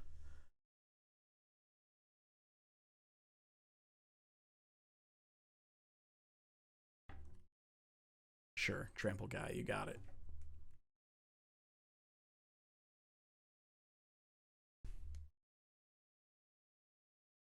Yeah, like how happy would you be now if you hadn't attacked and they just like attack with the bigger guy and then you would like not the smaller one, like it wouldn't be that just great. Take 8. I think it's fine, yeah. Yeah, you're okay. All right. Okay, so aid, mantle, mantle onto the new one. Or I guess on the old one. Onto the Thopter, maybe? Oh yeah, yeah, that makes way more sense. Yeah, so aid.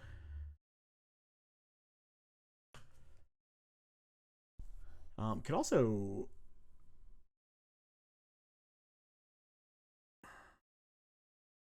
yeah, I think we do just mantle here.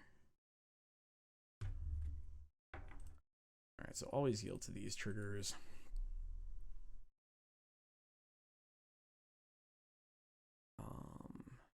Question is, are we moving it? Probably, because we're casting multiple more spells. Yeah.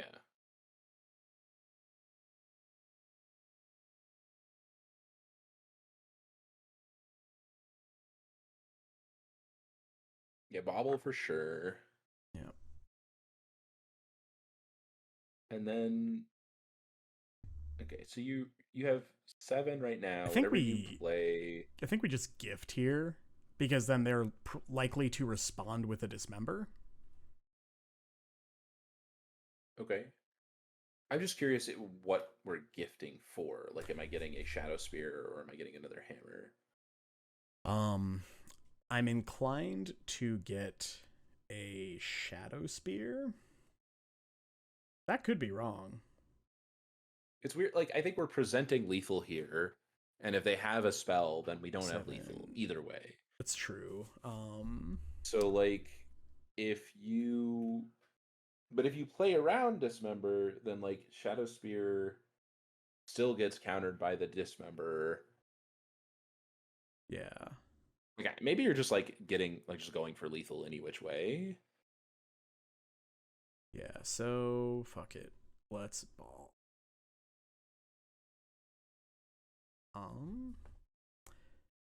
I do like that you get the prowess trigger and then you choose with the hammer. The aid, yeah. Yeah, so or with the aid trigger. Well, then we definitely want the gift, right? We want to lead with gift because then Yeah. Okay, cool. Yeah, because then this will survive.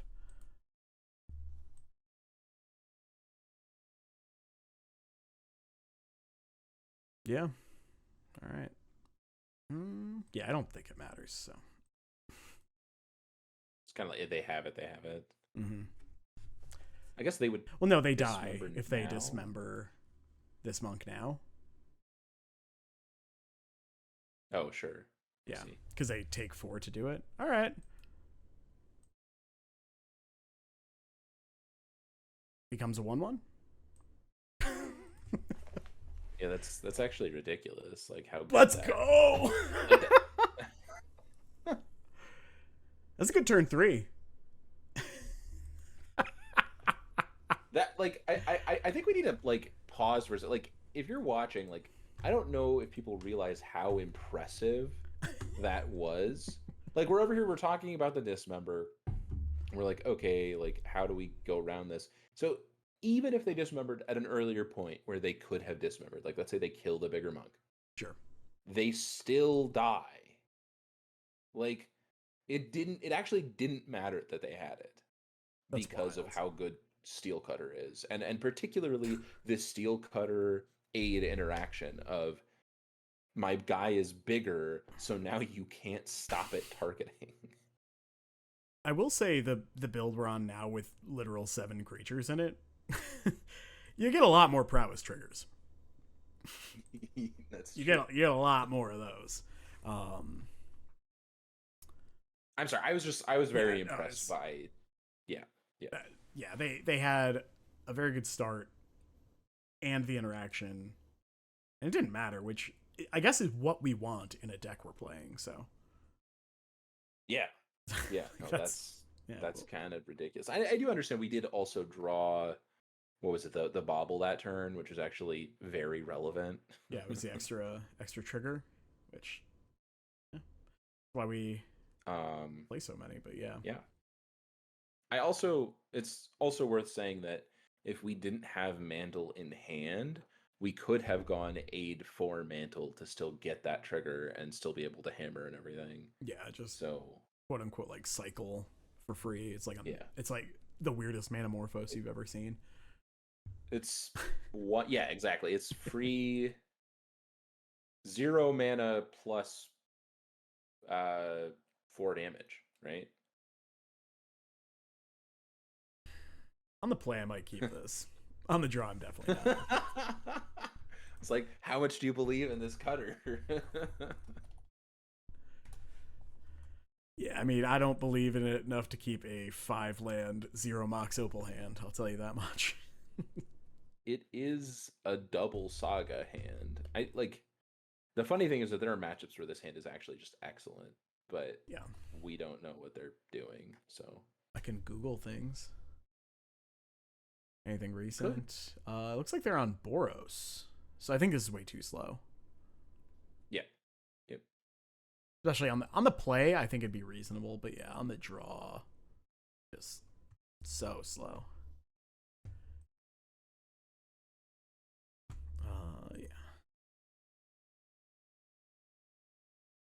What? I'm gonna It's a mulligan hand again. for the ages. Yeah. Okay, this one's fine. Yeah. Keep. Hole is actually really nice. We have to bottom 2 cards, which is unfortunate. I think you're bottoming a Urza Saga. I think it's Saga Hammer. It could be Saga Tezz. I also think that's reasonable. Yeah, I think it's one of those two. Okay, I'm in. On the draw against the deck that can actually just KO him. Not my favorite spot. Kept our 5 against their 7. Especially putting back the land.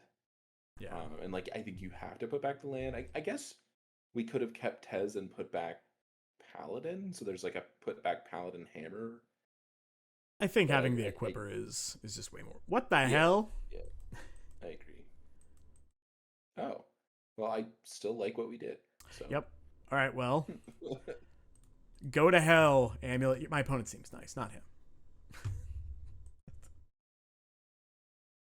Get in the hole. Okay. Ornithopter, Cutter, Mox Opal. I'll take any of those. You can get a Flooded Strand if you want. No, they declined. Okay. So I think we just go like Saga, Mopal, Hammer, Paladin, Equip. Sure. Cool. I don't know. When in doubt, try to kill him, I guess. Yeah, like I don't. We don't really have much else we're doing here, so. That's what I got. Hey, turn 1, remove your thing. Turn 2, 12/12 is actually pretty good. Yeah. The one portable hole. Just the one. It's gonna die now, of course, but it's fine. Maybe. They don't have any colored mana currently. No, but I mean, that's just like how it works against Amulet. Yeah. I will say, is that actually what's likely to happen? I don't know, but that is what happens against them. So I have called this out in the past, but having no Windswept Heaths was actually relevant here, because it means they can't go fetch for Forest. Dude, I registered 1 Windswept Heath in my black-white deck for Portland, and I became aware of that exact interaction beforehand, but I didn't have time to switch the fetch. And so the whole time I was just like, please don't let it happen to me. Don't do it. Don't do it. Like, please, deck gods, magic gods, do not punish me for this tiny, tiny, stupid decision. Please. Okay.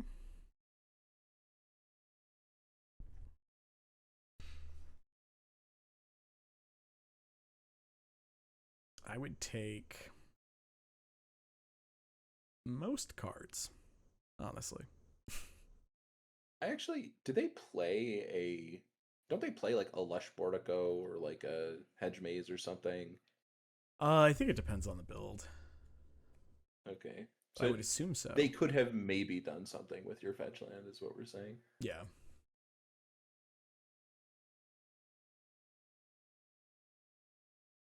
Okay, sure. At least those are redundant, at least. True. Okay, and that was their second land for this turn. Bounced Vestige.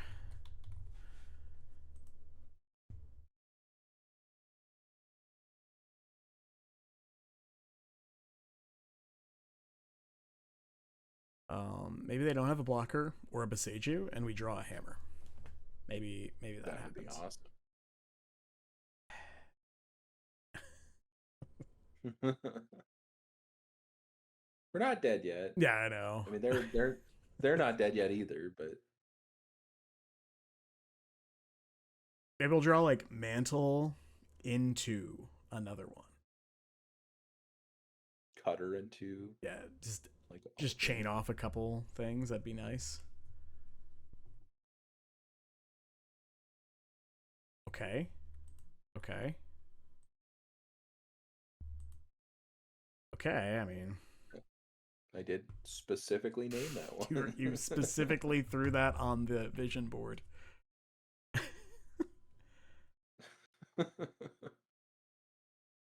Okay, and they don't actually have green mana up anyway, so yeah, we're going for it. God damn it. I mean, you could play an aid and trigger it. That's true. It's probably better.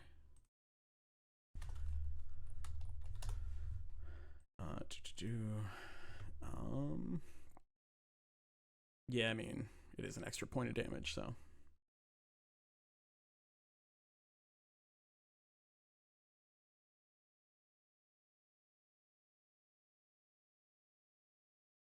Well, right. Am I dead? Feeling deadish. Yeah, certainly dead adjacent. Okay. I feel super duper dead, right? I mean, make them show you, but yeah, probably.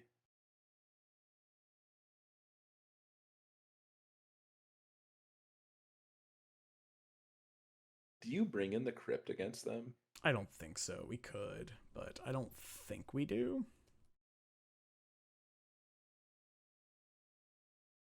I think we already bring in quite a few cards, so we'll see.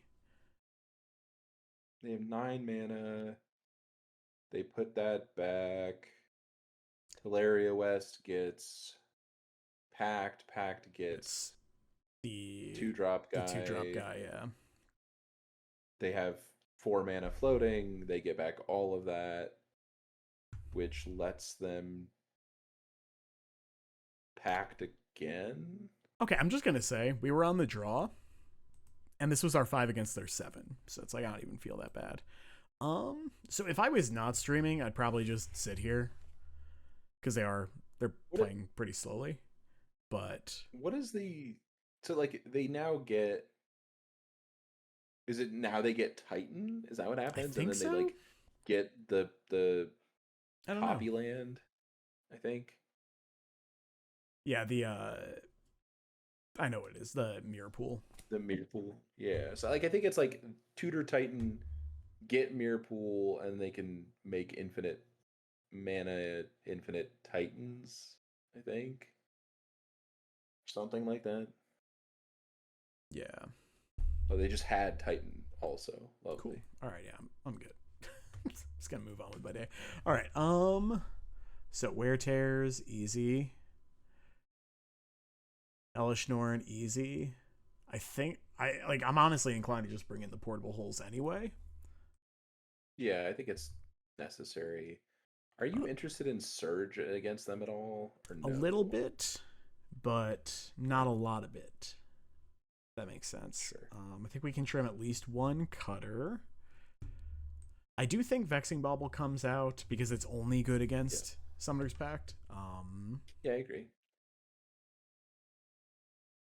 Maybe. Let me take a look. See, I think it's probably a Bauble before the Mantle. Yeah. Yeah. So a couple thought. Oh, Spear. Spear can certainly come out. Yeah. Spear is not great. Needle, Vexing I think Bauble. Mantle making mana is very real. I agree. Which means maybe we trim a Bauble instead of an Ornithopter. And then it's a question of, is there anything else we want to cut? And I think the answer is no. Surge obviously would be nice, but I don't know what to cut, and I don't think there's anything I'd rather have because all the zeros lend to fast Mox Opal starts. So, all right. Yep. It's do you think a Surge is better than Tezz 4 or something? Maybe Crypt is better than Bauble 3. That I would believe. Okay. You keep your 0 count. Yeah, they have Oof. Luckily, we have portable holes. is third Bauble or Ornithopter better than second of the other? Or are they equally good? I think they're about the same. I think Ornithopter's like slightly better as just like the 2-2 split because of the Paradise Mantle.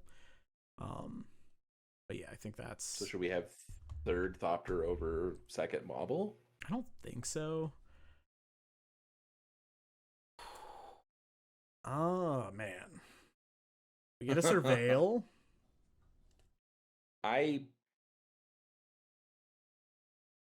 want to keep it. Yeah, so we get to Surveil. I could be wrong. Into any interaction or equipper I'm pretty happy with. I think I'm going to keep it and see if it works.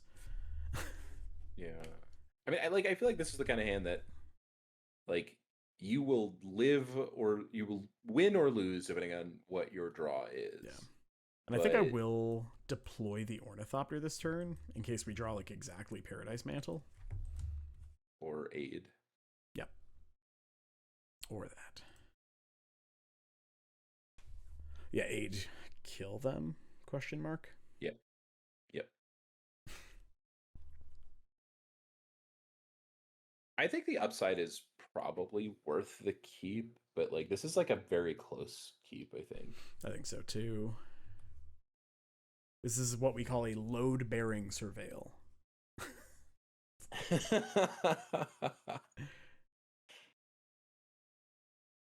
Okay. Okay.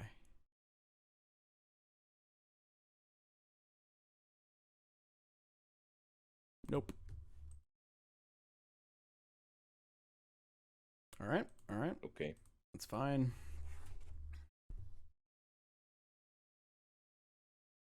Yep. Yeah, just get planes. It's fine. I mean, for what it's worth, I think we're only like 30% to spike equipper there. Yeah, I don't think it's likely. We can also... It's not that likely that we're... Yeah. Go ahead. No, so now Tezzeret is also a good draw because we can go grab P-hole. Oh, never mind. I hate it here. Okay, we'll see. We'll see. Yeah.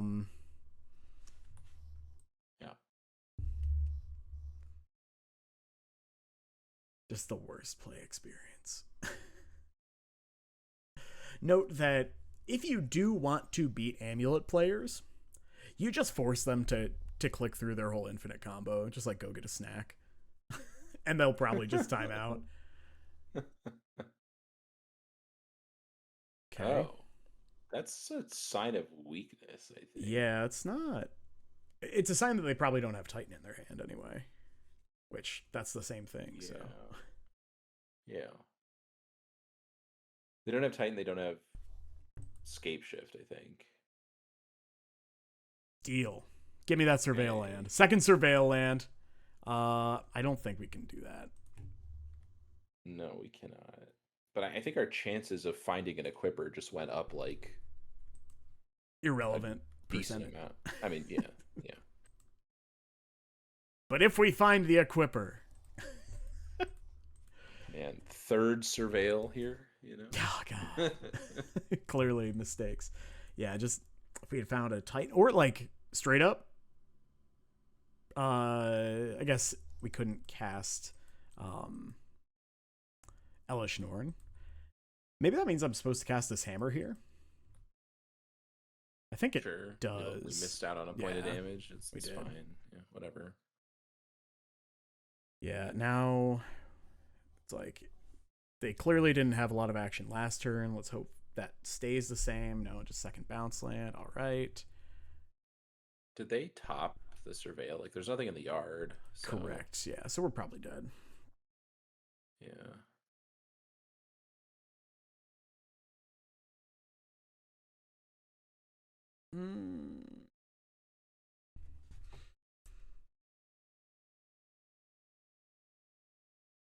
See what they get and then concede. Yeah. So they make a second Titan. Go get haste land, haste both Titans. Still doesn't kill from that. But... Right, but they can also just like put multiple Besieges into their hand and leave a land untapped. Yeah. Yeah. It's also possible they just avoid to do this again. They can get the Analyst.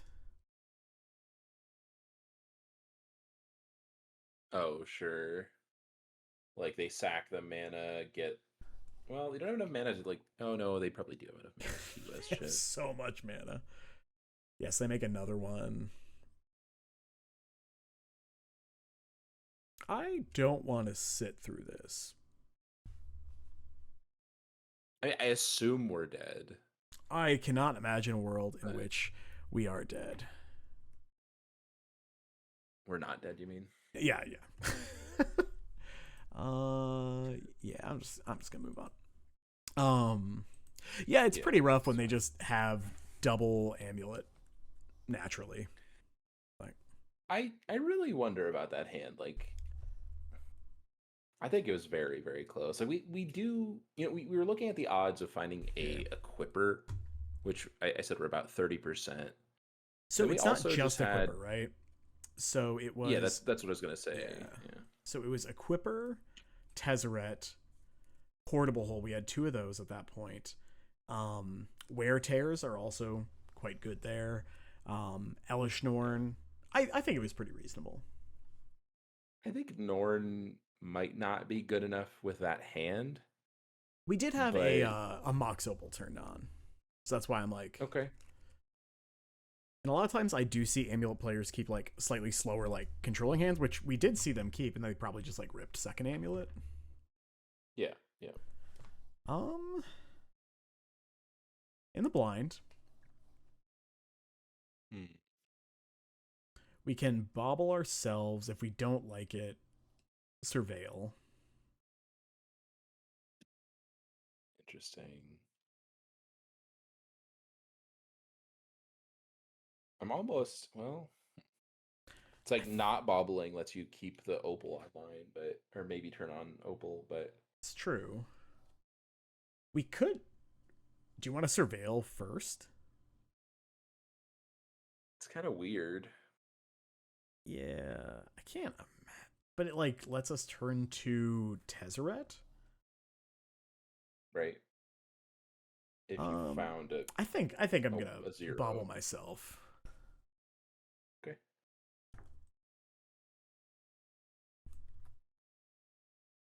I'm not even sure if like this is meant to be a keep or not. I don't either. Yeah. But I think like this is what we need to find out. Like these are the hands you must understand. We almost drew it. You're trying so hard. I really am.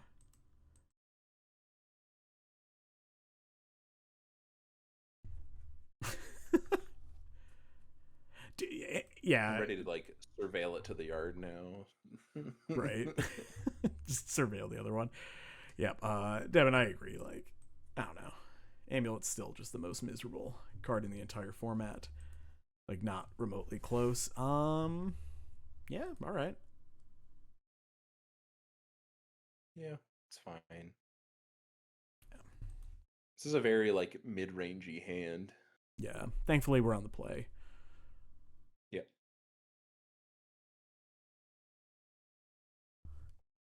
Okay. Oh, lovely. Oh, well, that's the deck you want the mid-range hand against. So yeah, for real. Okay, I think I'm just gonna gift here. I think I'm interested in gift and also cast the hammer. I think I'm going to play Saga in case they are on a stubborn denial build. Okay. I've seen like the shadow builds running around recently, and I was like, I would rather not just get myself cheesed. Yep, get a cutter here for sure. And you want to just deploy the hammer for the Mox Opal purposes? I think so. I think I'm fine with that.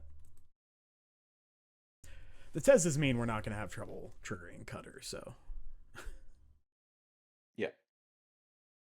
And like if they just keep up mana, then whatever you activate Saga, but now it can't be Bowmastered down, right? Exactly, which Okay, so a persist deck, sure. Could be Living End. Also true.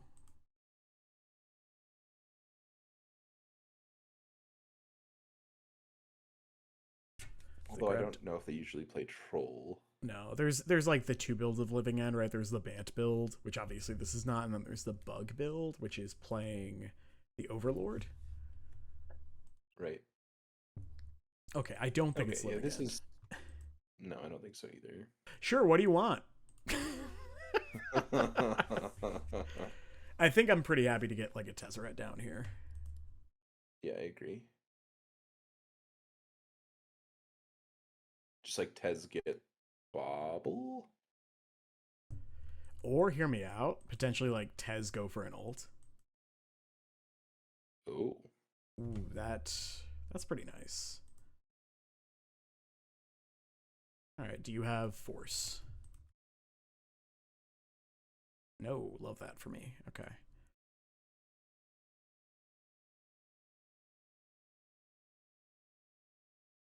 I mean, we can. I guess he is just ulting next turn. Ult, and we get to keep him around.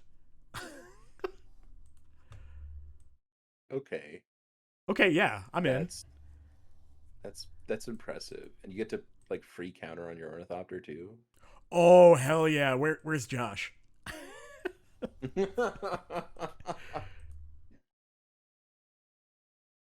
The 1/3 of Legend.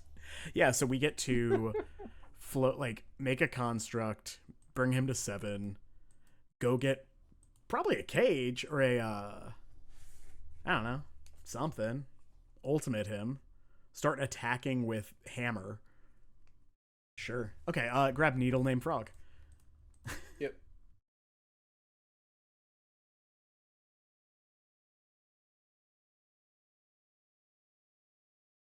I like have a hard time envisioning them beating that. Yeah, same. It's like, or just like put 3 counters on the Ornithopter. Just, here's a 4/5. This is a Sarah Angel. I love that you could also just new Tezz if you want. It's true. I do like that part. Like you could just get like new Opal, Tezz ult, try to play Tezz. I mean, you probably don't, but like you could. Yeah, I'm gonna get a Needle here. Name Psychic Frog. Ultimate my Tezzeret. This is so sick. Is this your first time? I've be gentle.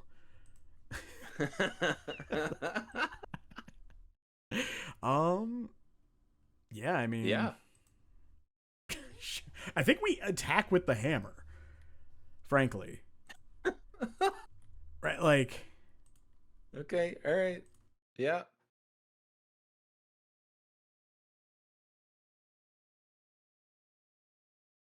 That's the first time I've ever seen a 3/3 Colossus Hammer. And I don't even think we attack with the Ornithopter. I think we just block with the Ornithopter because it cleanly blocks the Frog. Yeah. Yeah, and then it requires them to have 2 removal spells to do anything. And then they probably, even if they get through, they probably go after the Tezz, and then we play another Tezz. Right. Yeah, you got it. Wow. What does that mean? Like, does that mean they have like just 3 removal spells? Probably. That's all right.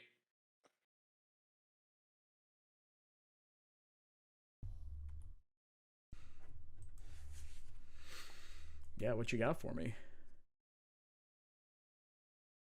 Mm-hmm.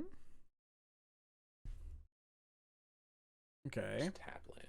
Love that. Not even a Surveil. Okay, you got a Troll. Feel like I can handle a Troll. Kind of think so too. Let's just cycle here.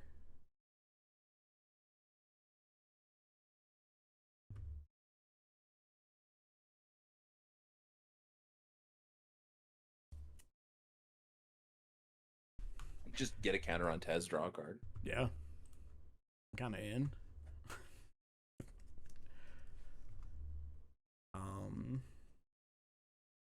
Okay. It's interesting. We can gift for Hammer, Shadow Spear, Cutter. We can also cast Cutter by untapping the Mopal, right? Yeah. Yeah, that seems pretty good.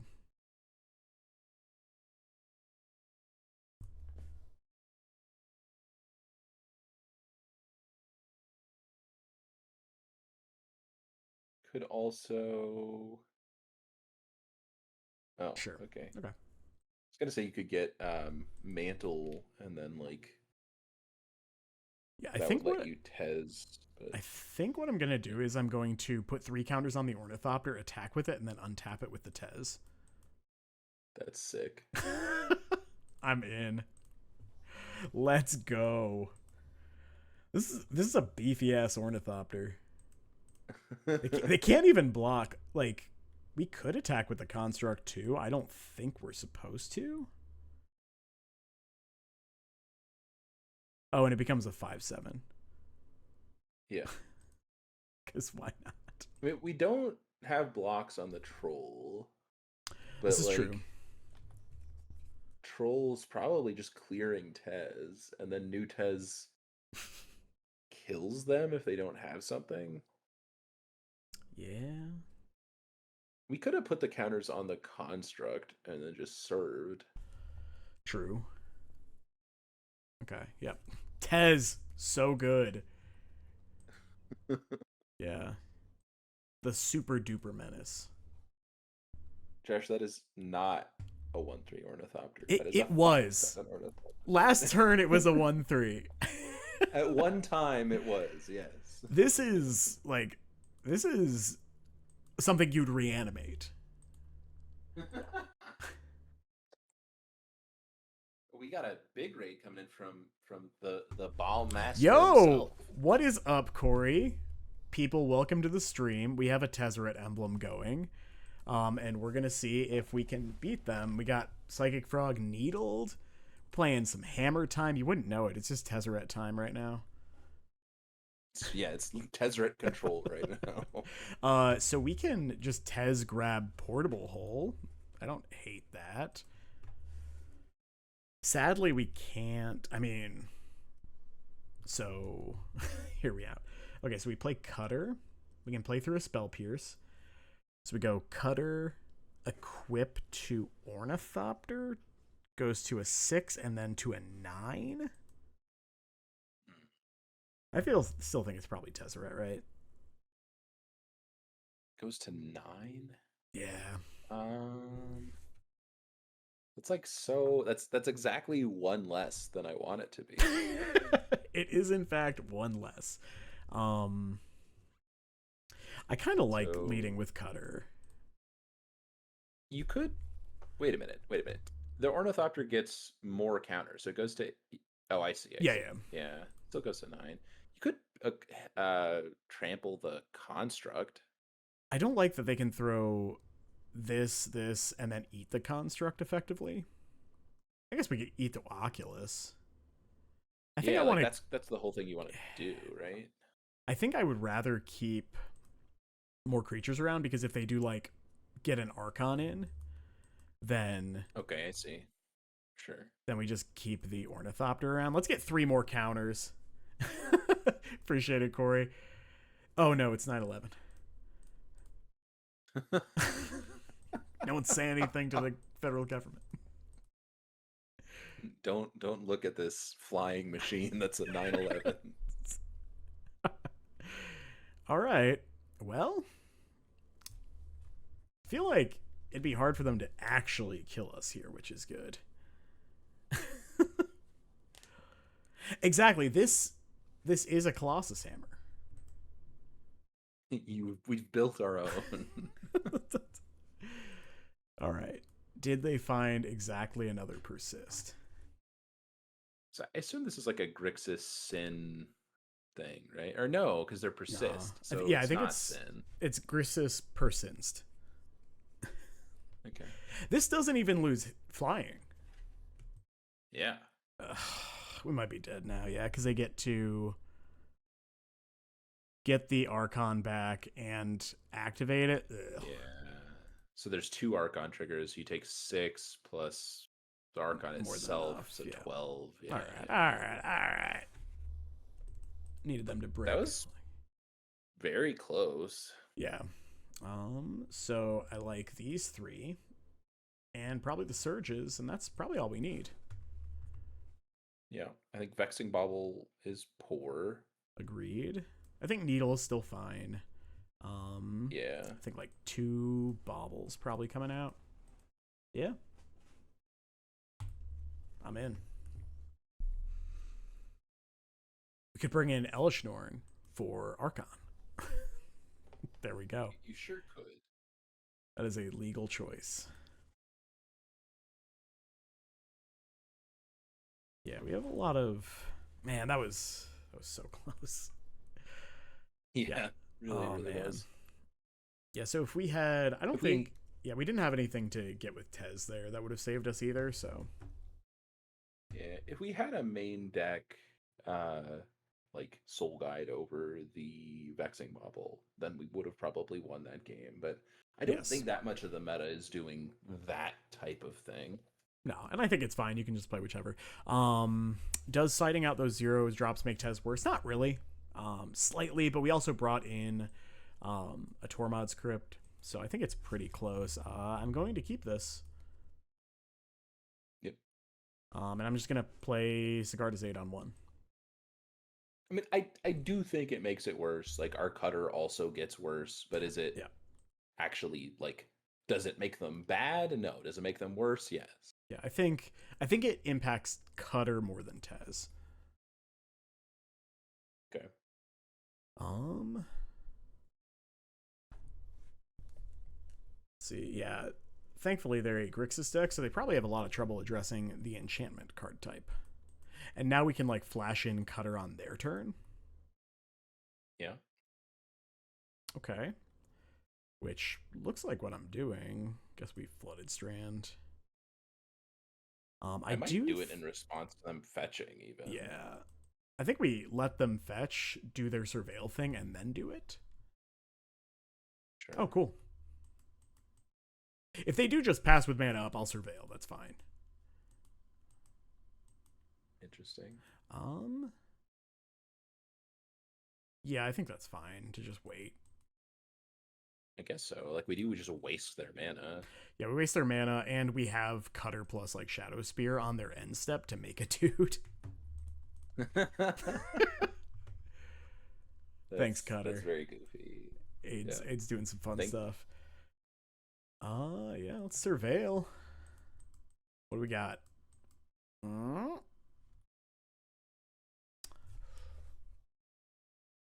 I don't hate it.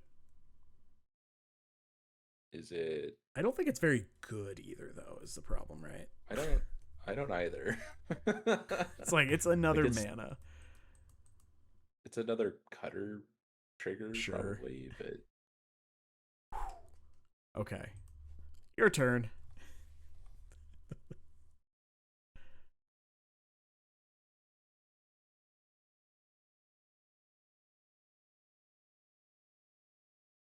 Would you mind restarting your share to me? I think I'm pretty behind. Gotcha. All right.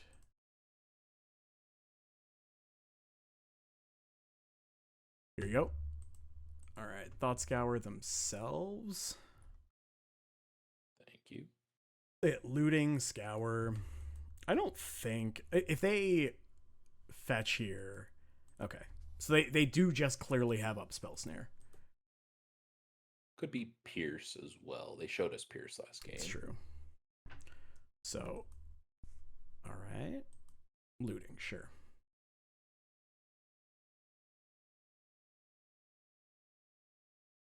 Just lands into the yard. All right. I think I am going to flash in the cutter here. Okay. Because we don't have a land lined up. I mean, you have Surveil. Yeah, that's true. I don't know. This game has gotten weird. It's a very strange game because I like being able to potentially grab a Tezzeret, like go slam Tezzeret minus go grab like Cage. Mm-hmm. Or Crypt. Yeah. But like, yeah, maybe we just surveil. They're not doing anything. I mean, I think if you cutter, there's a very good chance that they don't also like they have to have like pierce or like snare pierce in order to stop it and Tezz. Yeah. Or like pierce consign, I guess, would work. Okay, well, I'm gonna cast the Shadow Spear here. Yeah. Is that better than Hammer? I think so because they're just so likely to just have a removal spell. Okay. Also, if they pierce, I'd rather they pierce the spear, I think. I think they should have pierced the cutter, but there you go. Hey, what's up? Thanks for the follow. Appreciate it. Yeah, exactly. It's like, okay, basic island. Yeah, so interesting. They're gonna replicate consign. Sure. No? All right. I like getting a dude. So what does that mean? They have another piece of interaction? That would be my guess, yeah. So I mean, I think you just start with Tezz hammer. like before the land even. Oh, really? I think we start with a hammer. Well, I think they're just gonna counter. Like, I think they just have another consign. So, like, I think they're just gonna consign Tezz and then you kill them, right? It doesn't kill them. Well, actually, so does it? So we go Tezz. They counter it. We cast hammer, make a second 2/2. So it'll have 2 prowess triggers, so it'll be a base. So 2, 12, 13, 14. It does not kill them. 3, 4 from. I mean, do they have a second basic island? Like, I'm assuming they're fetching and shocking. I think they might have a swamp. I think I like so if they have with fatal hammer. push. If they have fatal push, then Tezz just resolves, and that's chill too. Right, so I think we go Colossus Hammer and just attack. And then if they push, then we play Tezz second main, get another guy, minus grab, like, I don't know, something. I guess what I'm saying is if they counter Tezz, then, like, I assume they have to fetch shock. There's a swamp in the graveyard.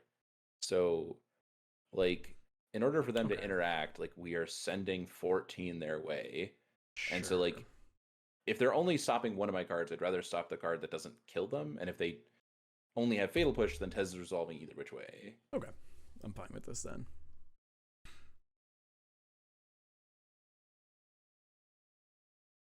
All right.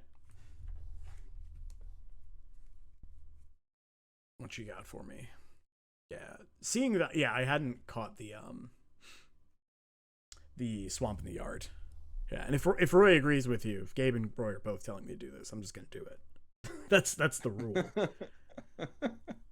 Oh, okay. I guess they were what? All right. Interesting. I mean, okay. So we just get graveyard hate? I think so. Oh, sick. So yeah, actually, like, yeah. So we grab Tormod's Crypt because then we can also play hammer. Yeah. Right. It triggers cutter. They're going to use their removal spell, and then they get smacked. Love that. All right, Tormod's Crypt looking way better. Yeah, Crypt's looking excellent here. 0 mana, better than more than 0 mana. I mean, it's 0 mana, like, disrupt you, prowess trigger, make dude, Tezzeret trigger. It's a lot. A lot of shit. Yeah. Get a counter. All right. Yeah, let's crunch. I don't even know if we hammer here. No, like, I would only do it if they use a spell, and if they don't, it's like, all right, sick. Like, you bolted yourself. Yeah. Okay, sure.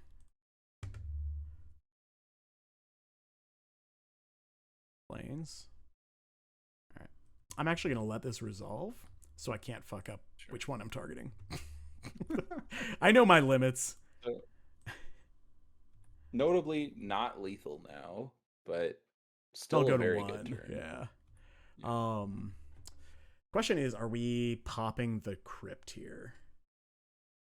And I'm inclined Well, to say yes. do you think you're losing to Oculus? If they have like Oculus into push, maybe, but then they have to have second basic swamp in their deck. It's also They've got like painless mana. yeah, all right. We can just wait. Like I think because they're at 1, like if they were at, I don't know, if they were at 4, I would definitely crypt. But I think because they can't easily do exactly what you said, like Oculus plus push, I think it's very hard for them to win. Okay, yeah, Where they're super dead. the flip side is like they could just like play looting, ditch Archon, Yep. and if we've popped the crypt, then Yep, that's like fair. that gets us. Deck's perfect. Yeah, I mean, I don't think we want to change anything. Maybe is there a world we want to get like a bauble in here instead of a 4th opal? Hmm. Um. Are you, so you're trying to draw cards, not go fast. That game did go to like turn. 30. Was that turn 4? No, I think I think it, he just missed some land drops.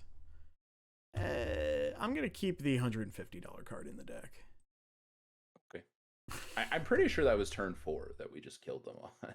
Was it? Or that like that they. Yeah, wow, it was them. turn 4. That okay. All right, I'm gonna keep this hand. Yeah. You know, these modern games, they go to turn 4, it's forever. It's so long. So much happened, man. Give me a break. Question is, are we gifting on 1? I feel like we are not. Now I don't want to. Ooh. What if we gift to bait a counterspell and then play Tormod's Crypt? I don't mind just like, well, Surveilling. are you getting second cutter or what are you getting? I would probably get second cutter in the event of Thoughtseize, especially since like we have so many ways to get a hammer. Yeah. It's fairly hard for them to persist you, although they could like cycle troll. So should we start with the crypt?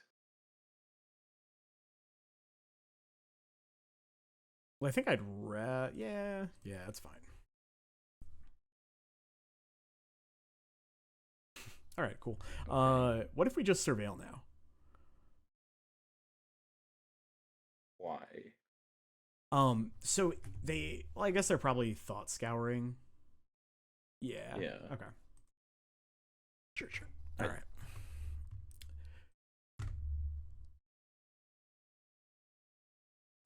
I mean, we could have just held up surveil as well. Like, yeah. Well, sorry. Yeah, I like wouldn't have okay. surveilled now, but I'm saying I thought like, you were saying no, like, no, right now. Yeah. No, I meant like past turn surveil.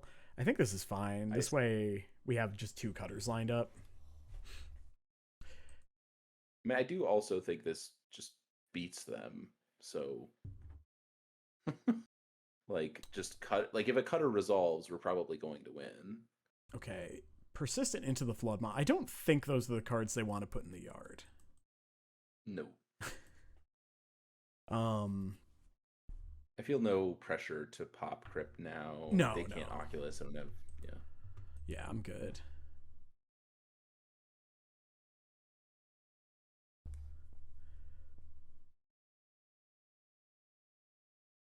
Yeah, I'm just gonna shove the cutter basically 100% of the time. Hopefully they just frog here, so we can go like cutter Mox. Okay, just shock themselves.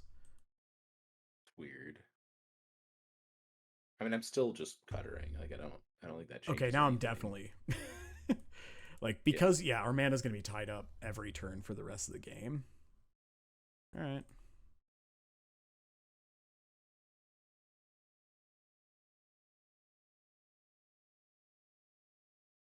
I feel like they just lost, but I could be wrong.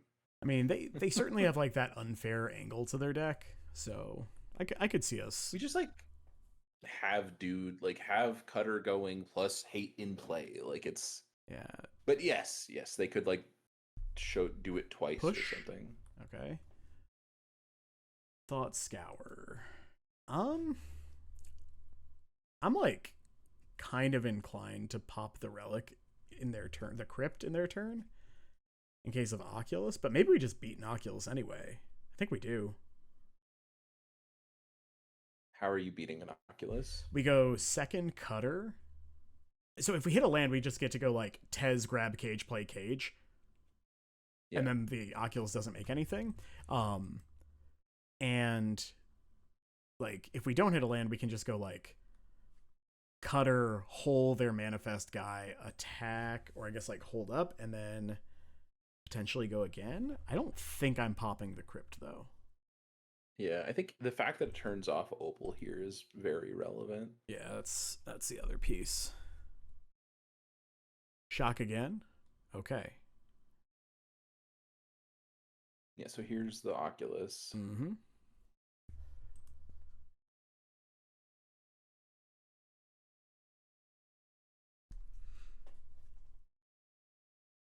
Sure. Yeah, untapped land is phenomenal. Why you gotta say untapped? Why you gotta put that evil out in the universe? Because if I don't, you're gonna draw the tapped land.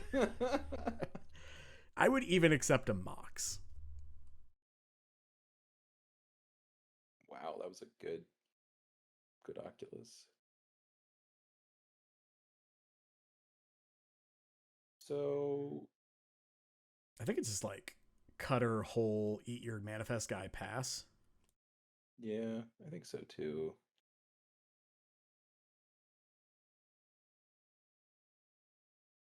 We are now behind, but I don't think it's like crazy behind. Like they make a 2/2 every turn. We just made 2 of them. Yep.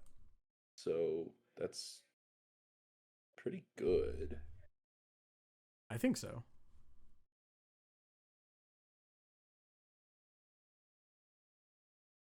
And I don't think we attack, although it's kind of tempting. No, I don't think we attack. I think next turn we attack. Like you just throw one guy in the garbage, but like they're kind of incentivized to attack themselves. That's true. Yeah, they don't have the manifest guy. Moving it regardless. Yeah, they just like eat your 3/3, take 4.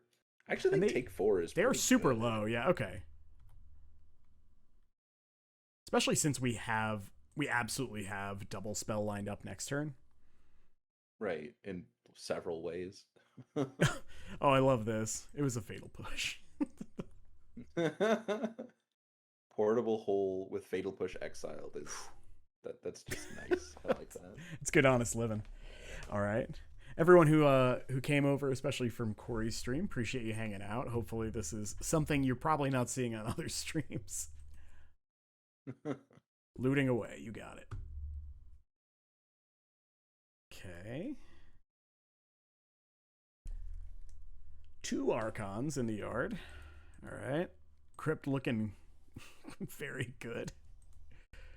Yeah.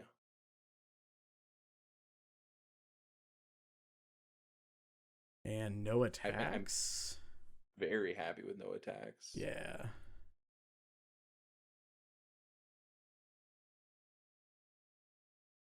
Still want to draw land, I think. Yeah. Or Mox. I agree. I'll take either one. That is still quite good. I think it's Paladin Portable Hole here. I guess we could also just lead with Portable Hole. Yeah.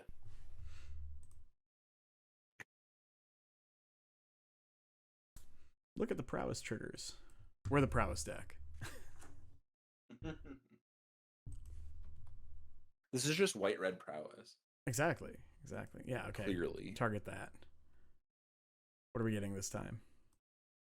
Consign. All right. Consign. So what if we play Paladin then Bauble? Just get 1 billion power? Yeah, that's the question. I'm kind of in. We took such an aggressive line last game, or last turn, that I think this is, like, almost certainly correct.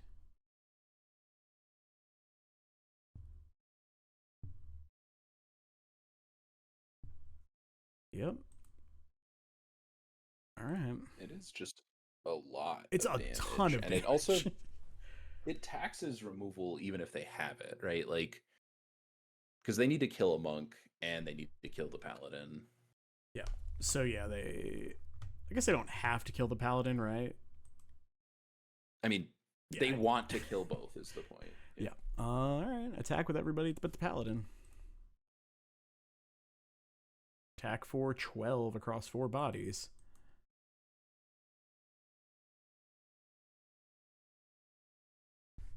They're almost sinkholed as well. Yeah. How many monks do you have, or how many monks do you have to push here? Okay, there's one. I love it's the 2 standard body generators squaring off. It's true. All right, so they eat 1, go to 2. Fetch becomes terrible. Yeah, and then might as well move this here. Yep. Trying to think if there's a reason to move this here. I don't think so. I don't think so either. But when are we popping? You bobble at some point. I also think it's pretty likely that you're going to end up crypting because I think second Oculus could be an issue. I think that's reasonable. And we can beat a, like, they loot and then Archon us. Oh, like I think you should bobble now because of Archon. Yeah, sure.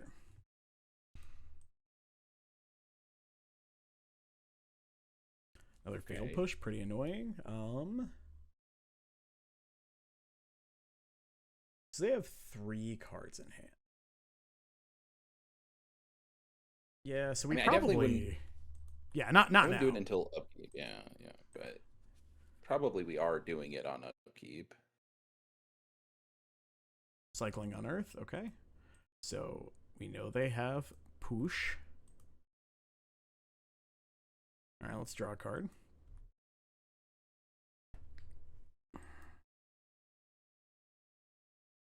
Yeah, I think you're supposed to, because we know they have push. Like, second Oculus plus push is a real issue. Yeah, agreed. And it's unlikely that they arc on you when we just exiled 2. Like, they could still conceivably do it, but I think another Oculus is just probably, I think it is just good enough, right? Like, second Oculus plus push. Frog, sure.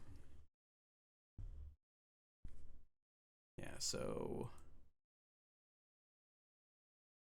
all right. Let's see what we draw. Yeah, manifest away, you big jerk. big ol' eye. Freaky looking 5/5. Okay. Wow. We've got moves. I think we start with Paradise Mantle. I agree. Since we have no creatures, everything triggers prowess, so we don't need to worry about sequencing that as like one of our first spells. Yep. Okay. Oh, I get to draw a card? What? Lit. What? We drew a land? This is incredible. I'm over here, I'm like, man, I'll move this here. I mean, move it wherever. Like, they should have killed the paladin already, I think. Yeah.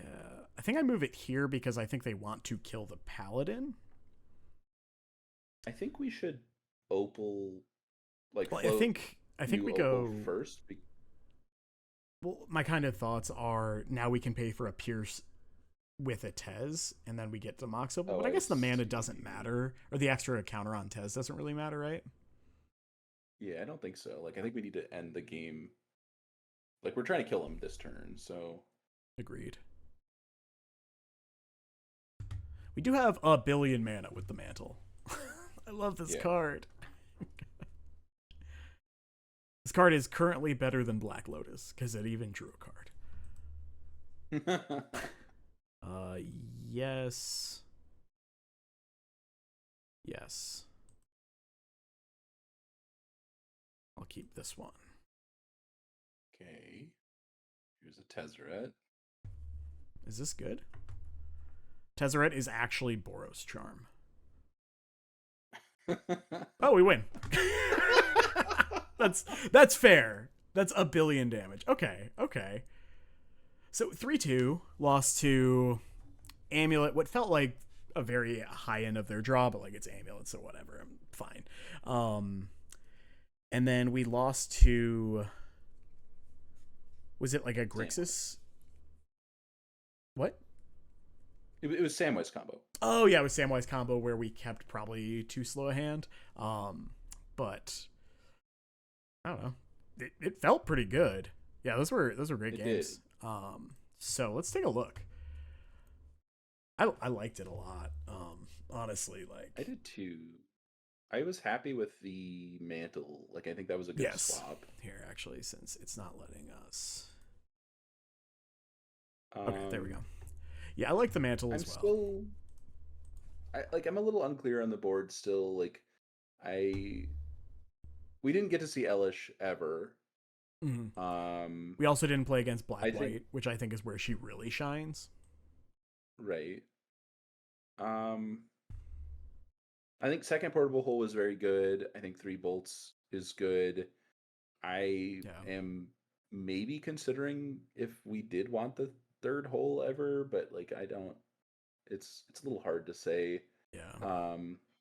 I still don't know about the Hush or the Elish. Like I think we just didn't get to see them, so it's hard to say. I like Elish Norn quite a bit because of how good she is against Black White. That being said, I could see Hushbringer turning into Magus of the Moon. Yeah, and that was something you and I had talked about before. Yeah. Like maybe we still want some Magus, although like that does leave you with just a ton of cards to board against Amulet. Like, would you just not board as many Elish? Like, you just like 1 Elish and 2 Moonmen or something? So if these are Magus, I would bring in all 5 for sure. And then at least those 7. And maybe the portable hole.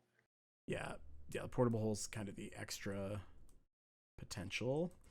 And then cut Bauble, Spear, probably Needle. And then you could probably cut 2 cutters. And then like 1 Bauble. And then I guess 1 more card. Because they're just lined up weird. Yeah. You could probably trim a Tezz and be fine with that. Is second cut or third cutter better than third Tezz? I don't think so, because the Tezz does enable our fast Elishnorn lines. Sure, yeah. And it can find like portable hole to at least keep them off for a potential turn. I don't hate that. Okay. And then against Black White, we just like don't bring in the Hushbringers, which I think is fine because I think we have too much for Black White as it stands. Yeah, like we've already added the third bolt, so like 10 cards is too much, I think. Yeah, so we already have 8 to bring in for them. Yeah, I mean these could be Moonman.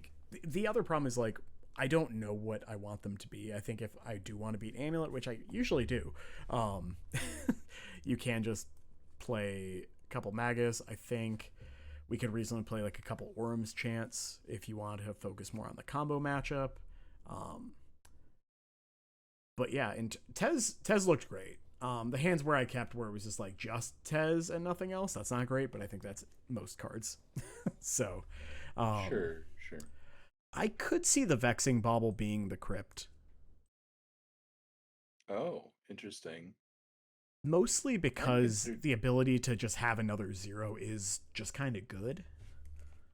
Yeah, 0 is very strong. It doesn't cover the same stuff. Like, Yeah. I mean, I guess both are good against Living End. Um, Crypt obviously better against frog things where we need less help, but trying to think like Crypt also you can just like randomly Vexing, grab against Boros sometimes to tag their Flage. right? Like tagging Flage is real. It doesn't do anything against Neoform where Bobble does. Bobble is better against Belcher by It's far. so I Well, think like Tormod's Crypt by a being able to bit. tag the stop the whatever lines They're both the trying to guy. stop the. Yeah, they're both trying to stop the same thing. Yeah, what's the guy called? Tameshi. Tameshi. Yeah. It's mostly this thing costs 0 and triggering your cutter or turning on your Mox to like turn to a Tezz just seems really good. Um yeah, like remember that game where we just like turn 2 made a 6/6 or whatever, or I guess it turned into a 6/6 and then the following turn we got to yeah, it was like turn 1 interaction, turn 2 make a 6/6, turn 3 grab a Tezzeret, grab another layer of interaction plus like attack Yeah. for 7. Um yeah, I I mean, mean, it felt good. I agree. I do think a 0, like just being a 0, is very real. It's a little close to me. Like I think Bobble drawing a card is very real. I like Soul Guide also drawing a card would be good. But I think the only reason we're interested in Crypt is less to do with the hate text and more to do with the fact that it costs 0. Yeah. Um, Yeah, like it could be I don't know, Soul would we ever want Guide. like main deck Cage or something? Like, I probably don't think not. that's insane. Cage does do a lot of good shit against like I mean against Neoform. It's like Yeah, arguably the best Neoform, card. Samwise combo. Samwise. Yeah. I mean, it still also does things against like Goryo or Persist, Yeah. but Yeah, I think yeah, I don't basically know. I don't know. you play the needle and then you pick one of the other 3 bullets and play it. Um Yeah, yeah, I, you I just might call be it a day. sold that it's Crypt just because it's 0. Like I do think it Yeah. being 0 is very good. Zeros are so good in this deck. Yeah, it's I don't know. I didn't really miss Stoneforge at all. Tezzeret was really good. Yeah, yeah, Um, it really was. yeah, I mean, I don't know. Pretty sick. But yeah, basically locked on certainly these 10, and then I think you want like 2 or 3 Elish Norns because I think you do just have the time against Black White to get her going. Um, Yeah, and then go from there. Yeah, appreciate you hanging out. This was great. I'm glad we were able to see how kind of busted Tezzeret was. He was basically just something I was happy to draw every turn of the game except for like turn 1 sometimes. yeah. Yeah. No, he was very powerful, and I also think he played very well with the cutter in a way that like is kind of obvious, but also just I don't know. Like we just saw some like freaking absurd things where it was like, all right, I'm going to present lethal, and even if you stop the lethal, I'm preventing you from doing your thing at the same time. And by the way, I have like a catch up mechanic insurance of like, oh, just in case you had something like a rad, like no, here's a Tezz. Yeah. So It's just yeah. that's ridiculous. Yeah. The fact that like the constructs also just trigger put a counter on him is chef's kiss. But yeah, this is what I'll continue working on. I'm happy he's good because the art is so sick. But I'm gonna send you all over to Young Dingo. Perfect. Yeah. Any final words? Oh, I was just gonna say it's funny to me that the one time we ulted him, we lost.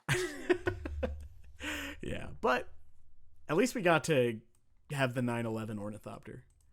Have a good one, y'all. You just close with 9/11 ornithopter.